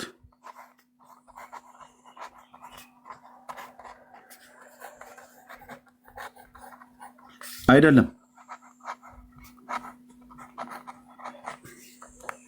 ነው ብሎ የሚል ሰው ካለ መጥቶ ከመጽሐፍ ቅዱስ ያሳየን። አንድ ቦታ ላይ ብቻ በማርቆስ ወንጌል ላይ ሐዋርያቱ ዘይትን እየቀቡ ይጸልዩ ነበር ይላል፣ ለታመሙ ሰዎች። ሁለተኛ በያዕቆብ መልእክት ላይ የታመመ ሰው የቤተክርስቲያን ሽማግሌዎችን ይጥራ፣ ዘይትም እየቀቡ ይጸልዩለት፣ ድውዩ ሰው ኃጢአትን ሰርቶ ከሆነ ይሰራይለታል፣ ደግሞም ይፈወሳል ይላል። ከዛስ ውጭ አረ መርጌታን አስገቢያቸው እህት እያዋለሽ እኔ ማስገባት ትችላለሁ እንዴ? አዎ ትችላለህ፣ ግን ልኬላችኋለሁ። ኦኬ። እና ሐዋርያቱ ብራዘር ጥያቄ ልጠይቅህና የሐዋርያቱ ትምህርት አይደለም። የሜሮን መቀባት ትምህርት 1000% የተሳሳተ ትምህርት ነው ማለት የሐዋርያቱ ትምህርት ስላይደለ የተሳሳተ ትምህርት ነው። ሐዋርያቱ ሜሮን የሚባል ዘይት አያውቁ። በማርቆስ ወንጌል ላይ ለታመሙ ሰዎች ለድውያን ዘይት እየቀቡ ይጸልዩ ነበረ። ያ ሜሮን አይደለም። ኦኬ። ሁለተኛ በያዕቆብ መልእክት ላይ የታመሙ ሰዎች የቤተክርስቲያን ሽማግሌን ይጥሩ ብሎ ይላል በያዕቆብ መልእክት ላይ። እሱ ሜሮን አይደለም። ኦርቶዶክስ ግን ሜሮን ቀብቼ መንፈስ ቅዱስን እሰጣለሁ ብላ ትላለች። ፈጽሞ የተሳሳተ ትምህርት ነው። ሜሮን በመቀባት መንፈስ ቅዱስን ሐዋርያቱ አንድም ቦታ አልሰጡም። የለም በእግዚአብሔር መጽሐፍት ውስጥ በሐዋርያቱ መልእክትና ትምህርት በወንጌል ውስጥ የለም። ልጅነትን በጥምቀት ሳይሆን በእምነት ነው ይላል። ጌታን በመቀበልና እንደ ህፃናት ካልሆናችሁ ለምን ተባለ? እዚህ ጋር እንደ ህፃናት ካልሆናችሁ የመጨረሻ ልጠይቅ ብዬ ነው። ወደ መንግስተ ሰማያት አትገቡም የሚለው ህፃናት ተንኮል አለባቸው የለባቸውም? ነው የለባቸውም ነው የለባቸውም። እንደ ህፃናት ሁኑ ማለት ግልጽ እኮ ነው። ለአንተ ራሱ እኮ ግልጽ ነው። እንደ ህፃናት ካልሆናችሁ ማለት እንደ ህፃናት ካልሆናችሁ ማለት ህፃን ልጅ አሁን ተንኮል የለበትም ያምናል። በቃ አሁን ሂድ ብትለውም ምን ይሄ እንትን ክፉ ይሁን ደግ ይሁን ምናምን አይልም። ዝም ብሎ ነው አምኖ የሚሄደው። እንደ ህፃናት ሲል እምነትም ልክ እንደነሱ ንጽህናም እንደነሱ ተንኮልም የሌለባችሁ ሁኑ ለማለት ነው አይደል? በቃ እሱ ነው እንጂ ጥምቀት እንደ ህፃናት ጥምቀት ተጠመቁ ማለት አይደለም። ህፃናት ጥምቀት የሚል ትምህርት የለም። ለምሳሌ ጌታችን እንደዚህ ብሏል። ህፃናት ወደ እሱ ሲመጡ ህፃናት ወደ እኔ ይመጡ ዘንድ አትከልክሏቸው፣ መንግስተ ሰማያት ለእንደነርሱ አይነት ናትና ብሏል አይደል? በቃ ህፃናት መንግስተ ሰማያት እንደሚገቡ ጌታ ተናግሯል አልተናገረም? ተናግሯል እኮ ወደ እነሱ ላይክ ይሄ በቃ ተናግሯል። ምሮ ካላወቀ ብለን ከጥምቀት ማስቀሩ አንችልም። ወደ እርሱ የመጡት እነዛ ህፃናት በጥምቀት በኩል ነው ወይስ በእግራቸው ነው የመጡት?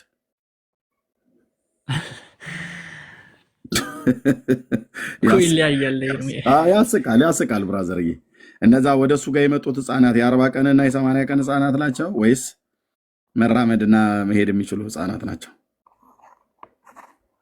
የመጡት ወደ እሱ በእግራቸው ነው ወይስ በጥምቀት በኩል ነው የመጡት? የመጡት በእግራቸው ነው። የአይሁድ ህፃናት ናቸው። ጌታን እንኳን አልተቀበሉም ቤተሰቦቻቸው። ጌታን ግን ይከተሉ ነበሩ። የተከተሉት ሰዎች የእነሱ ህፃናት ናቸው የመጡት። ከእነሱ መካከል ነው አንዱን አንስቶ አቅፎ ህፃናት ወደ እኔ ይመጡ ዘንድ አትከልክሏቸው፣ መንግስተ ሰማያት ለእንደነርሱ አይነት ናትና አለ። ህፃናት ስለዚህ ውሃ ስለነካቸው ስለተጠመቁ አይድኑም።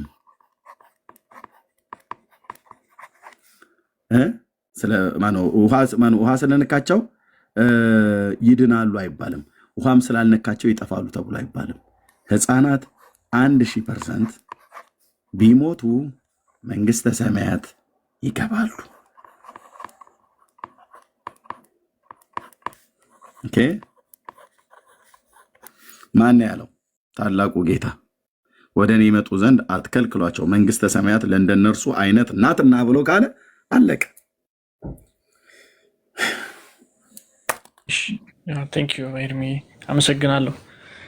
ቴንኪው። ይህን ጌታ ግን ወንድሜ ካገኘው አይቀር ይህን ጌታ ለመቀበል በሐዋርያቱ ትምህርት ለመኖር በጌታችን ትምህርት ለመኖር ወጣትነትህን ዘመንህን ለእሱ ለመስጠት አንተ ከእሱ ጋር እንድትኖር እርሱም በአንተ ውስጥ እንዲኖር በነቢየ እግዚአብሔር ዳዊት እንደተናገረው እናንተ መኳንንት በሮችን ክፈቱ የክብር ንጉሥ ይግባ ይላልና ያ ትንቢት አንተ ውስጥ እውን እንዲሆን ከፈለክ የልብህን በር ክፈትለትና የክብርን ንጉሥ አስገባ።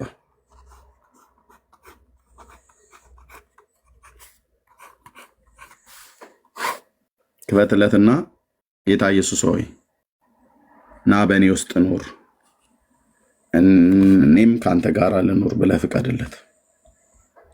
ጌታን በልብህ ለመቀበል ወስን። መጽሐፍ የሚነግረን ይህንን ነውና ማለት ነው። ጌታን በልብህ ለመቀበል ወስን። በዮሐንስ ወንጌል መጽሐፍ ምዕራፍ 15 ላይ ምን እንደሚል ታውቃለህ አይደል? በእኔ ብትኖሩ ቃሎቼም በእናንተ ቢኖሩ ብሎ ያለው ማለት ነው። ስለዚህ የልብህን በር ከፍተህ ዳዊት እንዳለው የክብር ንጉሥ የሆነውን የዳዊትን ልጅ የእግዚአብሔር ልጅ በመለኮቱ የእግዚአብሔር ልጅ በሰውነቱ የዳዊት ልጅ ከድንግል የተወለደውን የዓለም መድኃኒት የሕይወት አዳኝና ጌታ አድርገው ተቀበለው። የዘመን ቁጥር ሳያልቅ በእውነተኛ ትምህርት ኑር እንጂ ቅድም የጠየቃቸው ጥያቄዎች ሁሉ በሙሉ እስካሁን ድረስ ያወራናቸው ጥያቄዎች ሁሉ ጠየቅ። ጥሩ ጥያቄ ነህ። ቅልብ አለህ። ወጣትነትህን ጉብዝናህን ሌላ ነገር እንዳይበላው የዘመንህን ቁጥርና ህይወትህን አሳልፈ ለጌታ ስጥ። ነፍሱን ለሰጠልህ ጌታ ነፍስህን አሳልፈ ስጥ። ህይወቱን ለሰጠህ ጌታ ህይወትህን አሳልፈ ስጠው። እንካ ልጅነቴን፣ እንካ ዘላለሜን፣ እንካ የህይወቴን በኩር ጉብዝናዬን፣ ወጣትነቴን ሁሉ ከዚህ በኋላ በቀረልኝ የህይወት ዘመን አንተን እያመለኩ አንተን እያገለገልኩ እንድኖር በቃልህ እውነት መውጣት፣ በቃልህ እውነት መግባት፣ በቃልህ እውነት መኖር መዳንም እፈልጋለሁ። ለዚህ ለሰማሁት ቃል አሜን ብዬ እላለሁ። ብለህ ጌታ እንድትቀበል ይህንን ኢንቫይት አደርግሃለሁ። ይህን ውሳኔ የምትወስን ከሆነ እዚሁም ልጸልይልህ እችላለሁ። ካልሆነም ደግሞ በውስጥ ላገኝ ብለህ ካልከኝ ላገኝ እችላለሁ። ወንድሜ ፎሎ ባክ መልሼ እልሃለሁ። ፕራይቬት አድርገዋል። ከመለስክልኝ መልሼ እልሃለሁ። በዚህ እንጨርሳለን ማለት ነው። ቴንኪው ግን ስለ ልብ ቅንነት። እንደዚህ አይነት ሰው በእውነት በብዙ አይገኝም። ትዕግስት ነው እና ከፈለክ በውስጥ ማግኘኝ ትችላለህ። የምትለው ነገር ካለ እሺ። ተባረኩ ወገኖቼ።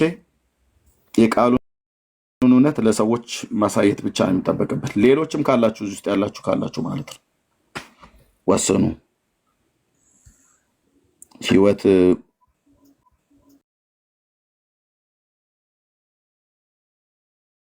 ፋት ዳኑ።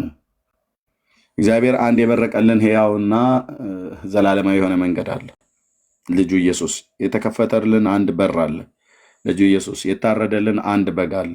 ልጁ ኢየሱስ በሰውና በእግዚአብሔር መካከል እግዚአብሔርም ሰውም ሆኖ ከእግዚአብሔርም ወገን ከሰውም ወገን ሆኖ መካከል ላይ የቆመ አንድ ሊቀ ካህን አለን። አንድ መካከለኛ አለን። ጌታ ኢየሱስ ክርስቶስ መድኃኒታችን። በእርሱ የሚያምን ሁሉ ለዘላለም አይጠፋም። በእርሱ የሚያምኑ ግን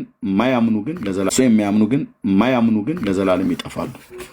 ለዘላለም ጥፋት የተመደበ በሆነ ራስህን እንዳታገኘው መንገዳችንን እንመርምርና እንፈትን፣ ወደ እግዚአብሔርም እንመለስ ብሎ የሚለው የነቢየ እግዚአብሔር ኤርምያስ ቃል መንገዳችሁን መርምራችሁ ፈትናችሁ በክርስቶስ ኢየሱስ በማመን መዳንን ያላገኛችሁ ሰዎች ሃይማኖት ብቻ ያላችሁ እንድትወስኑ።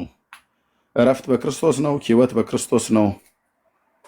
የዘላለም ርስትን ተካፋይ የምትሆነው በክርስቶስ ነው።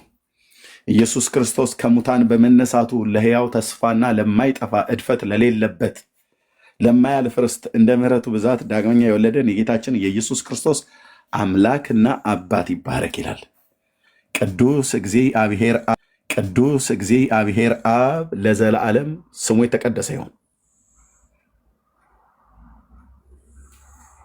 ስለዚህ ይህንን እውነት እንዳትዘሉት ነው ብዬ የምለው። ተባረኩ። እህትዬው መቀጠል ትችያለሽ። መሪ እንኳን ደህና መጣህ። የምወድ ወንድሜም አባቴን በእድሜ በእውቀት የምትበልጠኝ እግዚአብሔር በጸጋ ብዙ ለብዙ ትውልድ ከኔ ጀምሮ ለብዙ ትውልድ የጠቀምከን በእግዚአብሔር መንግስት ውስጥ እየተጋደልክ ያለህ ወንድም፣ የገባህን እውነት የተረዳኸውን እውነት ያንን ትልቅ ስም ይዘህ ያን ትልቅ እውቀት ይዘህ ያን ትልቅ እድሜህንም ይዘህ በማንም ተራ በሆኑ በእንደኔ አይነት በእድሜ የማይመጥኑ በእውቀት የማይመጥኑ ሰዎች ሁሉ ስለ ክርስቶስም በየመንገድ በተለያየ ቦታ ላይ ሲነቅፉ ሲሰድቡ፣ እዚህም ሶሻል ሚዲያ ላይ መጥተህ ከኛ ጋር ወንጌል ስትሰብክ ሳይ ነፍስ አይቀርልኝም። በጣም ነው የምወድህ፣ በጣም ነው የማከብርህ። እግዚአብሔር ዘር ትውልድህን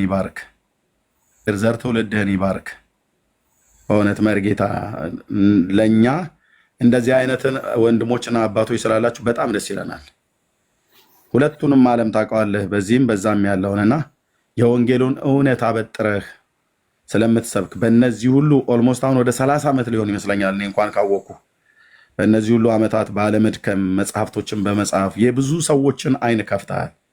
እግዚአብሔር ተጠቅሞብሃል፣ በእውነት ተጠቅሞብሃል። በጣም እጆች እስኪዝሉ ድረስ የጻፍከው ብዙ ሌሊቶችን እንቅልፋተህ ከቤተሰቦችህ ተለይተህ ቁጭ ብለህ አድረህ መጽሐፍትን በማገላበጥ ማንበብ ምን ያህል አድካሚ እንደሆነ ታውቁታላችሁ ወገኖች። እና እነዚህን ሁሉ መጽሐፍቶችን ለመጻፍ 14 በላይ የሚሆኑ መጽሐፍቶችን ለመጻፍ ስንት መጽሐፍቶችን አገላበጠ? ስንት ሌሊት ፈጀበት? ስንት ጊዜ ወሰደበት? ስንት ሰዓቱን ዌስት አደረገ ቁጭ በማለቱ?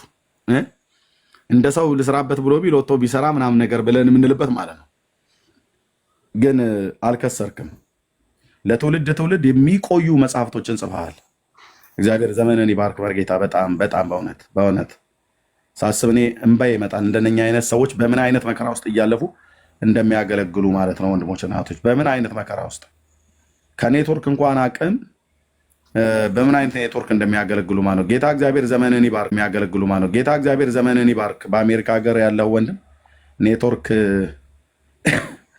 ጥሩ ኔትወርክ እንዲኖረው ያደረክ ማለት ነው። እዚህ አሉ እነ ቆሞስ ከታቸው አሉ ፋሪስ እና በእውነት እንደው ኔትወርክ እንኳን ኔትወርክ ጥሩ ፔሮል በየወሩ ፈርመው የሚወስዱ ሙሉ ጊዜያቸውን ሰጥተው ቸርች ውስጥ የተቀመጡ ከነሱ በላይ እዚህ ከባህሩ ከጥልቅ አሳዎችን የሚያጠምዱ ወደ እግዚአብሔር መንግስት ትውልድ እንዲጨመር በመጽሐፍ በስልጠና በተለያየ ነገር የሚተጉ ወንድሞች እና አባቶች ይሄው እዚህ አሉ።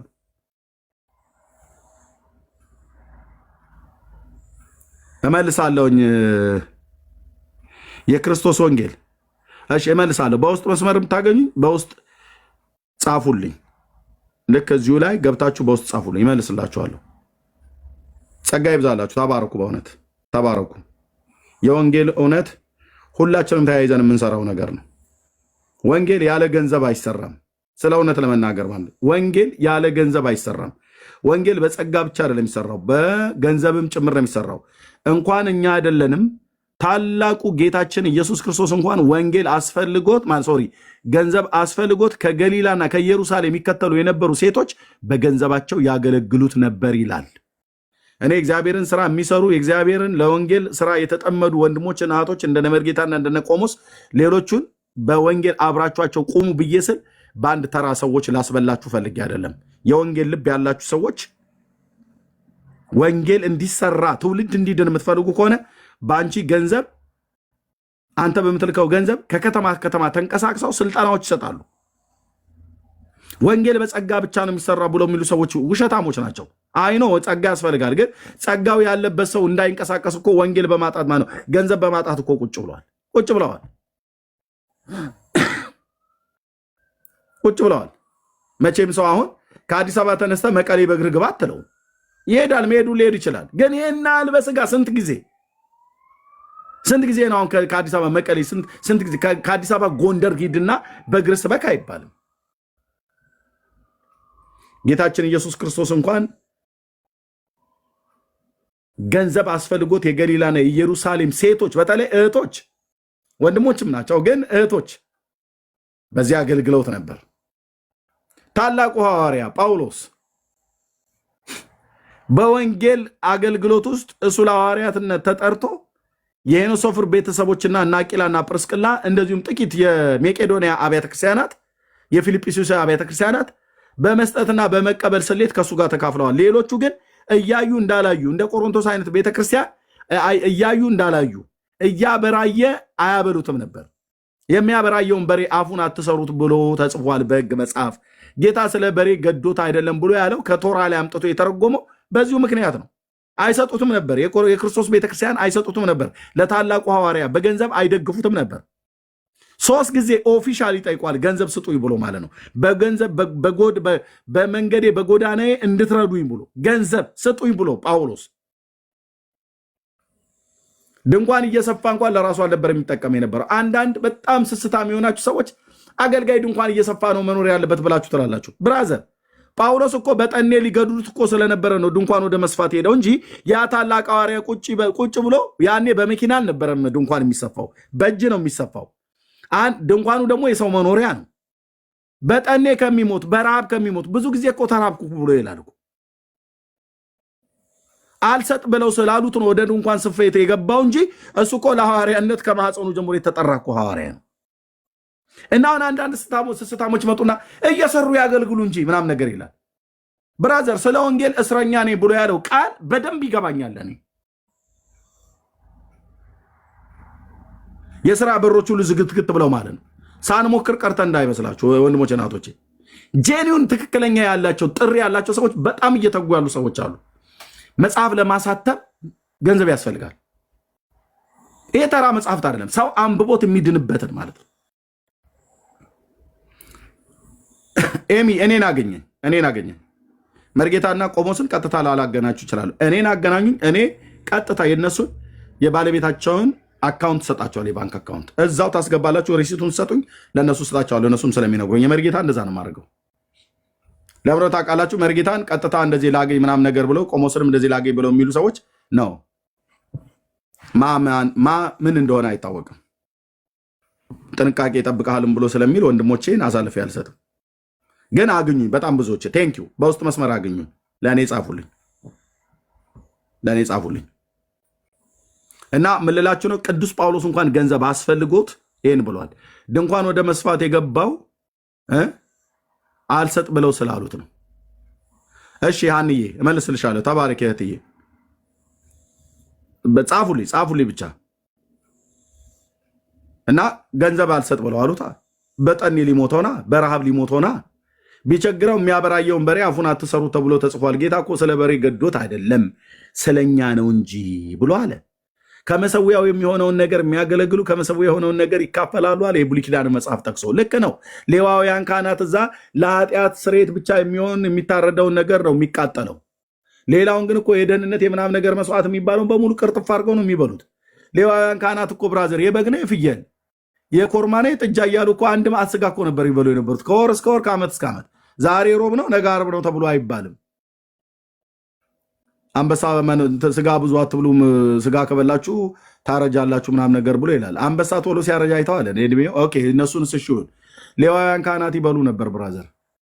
ምስር የሚባል ነገር የሚያውቁ አይመስለኝም። እሱ ሳስበው አንዳንዴ የብሉይ ኪዳን ካህናት ያድርገኝ ምናምን ነገር ብዬ ቃጣኝና ደግሞ መዓቱን ሳስብ በእኔ መንቀሽቀሽ እዛው በመለኮት እሳት እንደ ሕጉ የሚገባውን ነገር ካላደረግኩ ልዩ ሰዓት ያቀረቡ እንደ ኤርሚሻ ምነው ስጋ አምሮሃዶ ብላችሁ ካላችሁኝ፣ ኧረ እኔ እንደዛ እያልኩ አይደለም። ግን እምልህ ስጋ ወዳለሁ። ምንም እውነቴን የምነግራችሁ ስጋ ወዳለሁ።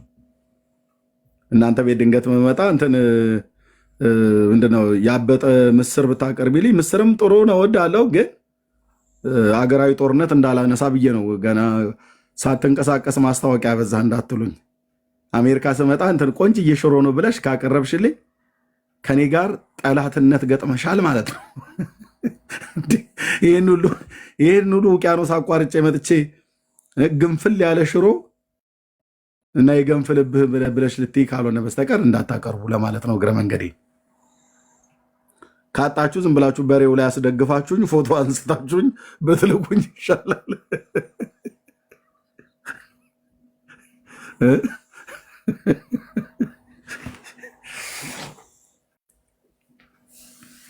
አንድ መጠላው ወጥ አለ ድፍን ምስር የሚባል እግዚኦ ደሜን ነው የሚያፈላው አልኩ ሳየው ራሱ ወጡን ድፍን ምስር የሚባል።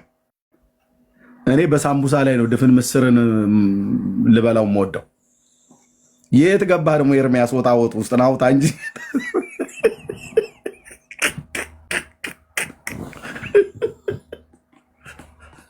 ብስጭት ነው የሚያደርገኝ አልኩ። ድፍን ምስር ወጥ ብሎ ሲቀርብ ማለት ነው።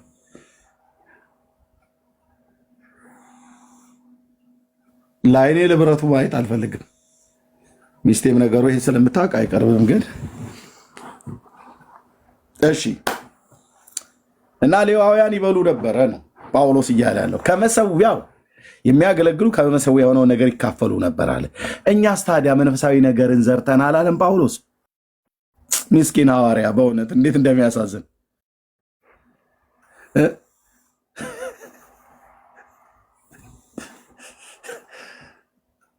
መንፈሳዊ ነገርን ዘርተን የስጋ ነገር ከእናንተ ብናጭድ ቁም ነገር ነው አላቸው። አይ እኛ እኮ ስጡን እኮ ነው ያልነው፣ እናንተ እየጠገባችሁ እኛ እየተራብን ነው። ቃል በቃል እኮ ነው ያለው፣ ቃል በቃል እናንተ የቆሮንቶስ ሰዎች እናንተ ትጠገባላችሁ፣ እኛ ግን እስከዛሬ ድረስ እንራባለን። አይሰጥም። አየህ ጴንጤ አንዳንዴ እኮ ከመጣበት እንዴ ገብርኤል ከሰማይ እንኳን መብረቅ ቢወረውር የማይሰጥ እኮ አለ። ጌታ ይመስገን ይልሃል። ታው ጌታ ይመስገን ብቻ አይደለም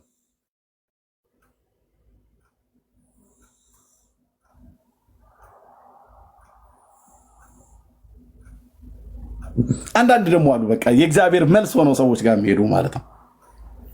እና የወንጌልን ስራ የሚሰሩ ወንድሞች እናቶች፣ የወንጌልን ስራ የሚሰሩ ሰዎች እዚህ ያሉ ወንድሞች በተለይ በትክክል ወንጌል ማለት ምን ማለት እንደሆነ የገባቸው ሰዎች የተፈተኑ ወንድሞችን አገልጋዮችን ከትርፋችሁ ሳይሆን ከጉድላታችሁም እዚሁ እናድርግ። 77 ቁጥር ከጻፋችሁልኝ አሁን ለመርጌታ ቆሞስ በውስጥ ጽፎለት እዚሁ እናድርግ። እሺ ኤሚ ወንድዬ አርሚ ኤሚ ነው። እሺ ማኪ ቴንክ ዩ እዚሁ እናድርግ። ኦኬ ጸጋ ይብዛላችሁ። እሺ ቆሞስ ለመርጌታ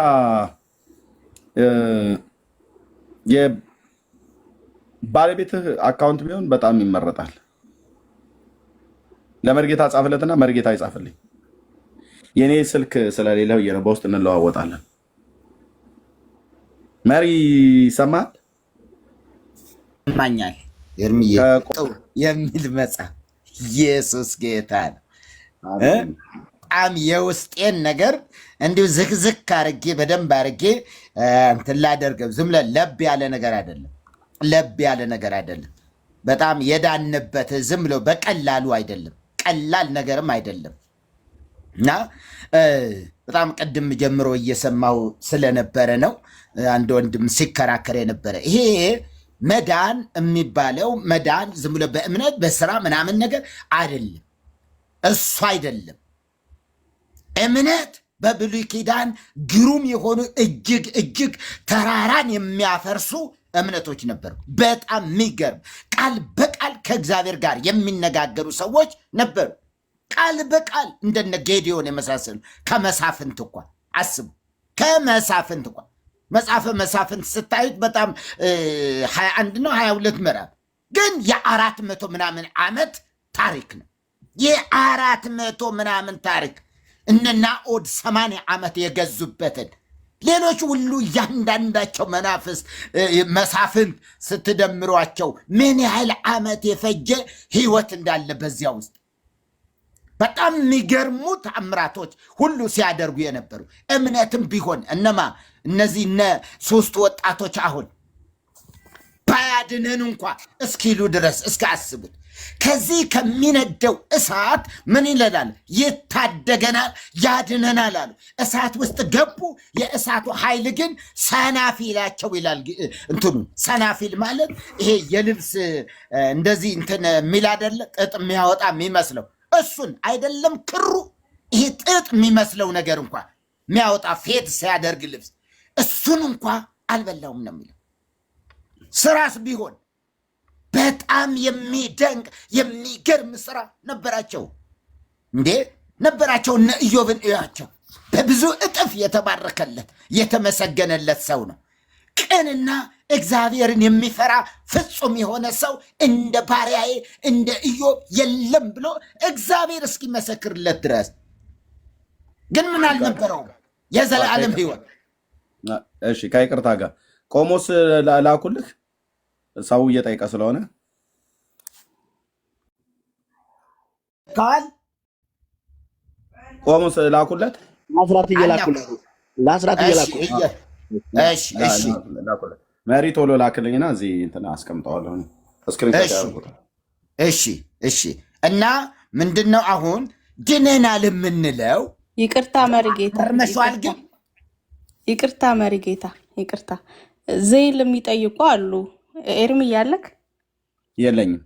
አይ አለክ ወይ ማለቴ እየሰማኸኝ ነው ማለቴ ነው። አለሁ።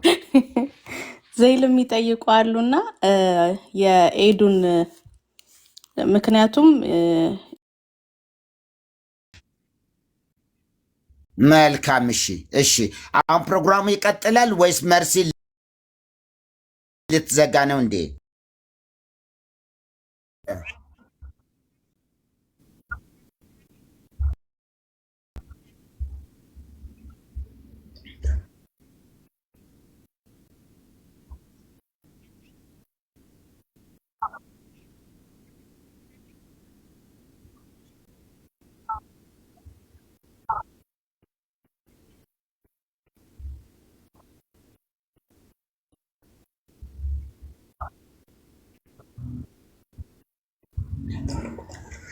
አዎ መልካም ነው። ግን ምንድነው አሁን ኢትዮጵያ ውስጥ ያሉ 200 ብር በኢትዮጵያ ብር 200 ብር እንደዚህ አካባቢ ነውና ግን በጣም ደካማ ነው ማለት ይቻላል። በጣም እንደዚህ ምናልባት አንዳንድ ሰው እንትን የሚል ካለ አሁን ላይ ቢያንስ በዚህ 1 ወር ከምናምን ማለት ይቻላል በዚህ 40 ቀናት እንኳን ገና 27631 ብር ነው ያለው። ገና ምናልባት ትናንት ወይ ዛሬ ያልገባ ቆይ ስልክ ገብቶብኛል ካልሆነ መሪ ይተውት። ሪፖርቱ እንደዛ ደካማ ነው ምናምን አይበሉ። እሺ አሁን እንደዛ አይባሉም። ተውት ይቀሩ። እሱ እንደ ሌሎቹ እንትን ይበሉ። እርሶ አገልግሉ ዝም ብለው ይሄ ማሰባሰቡን ምናምኑን ለሌሎቹ ተውላቸው። አባ ፋሬስ ይቀጥሉ። እሺ እውነት ነው።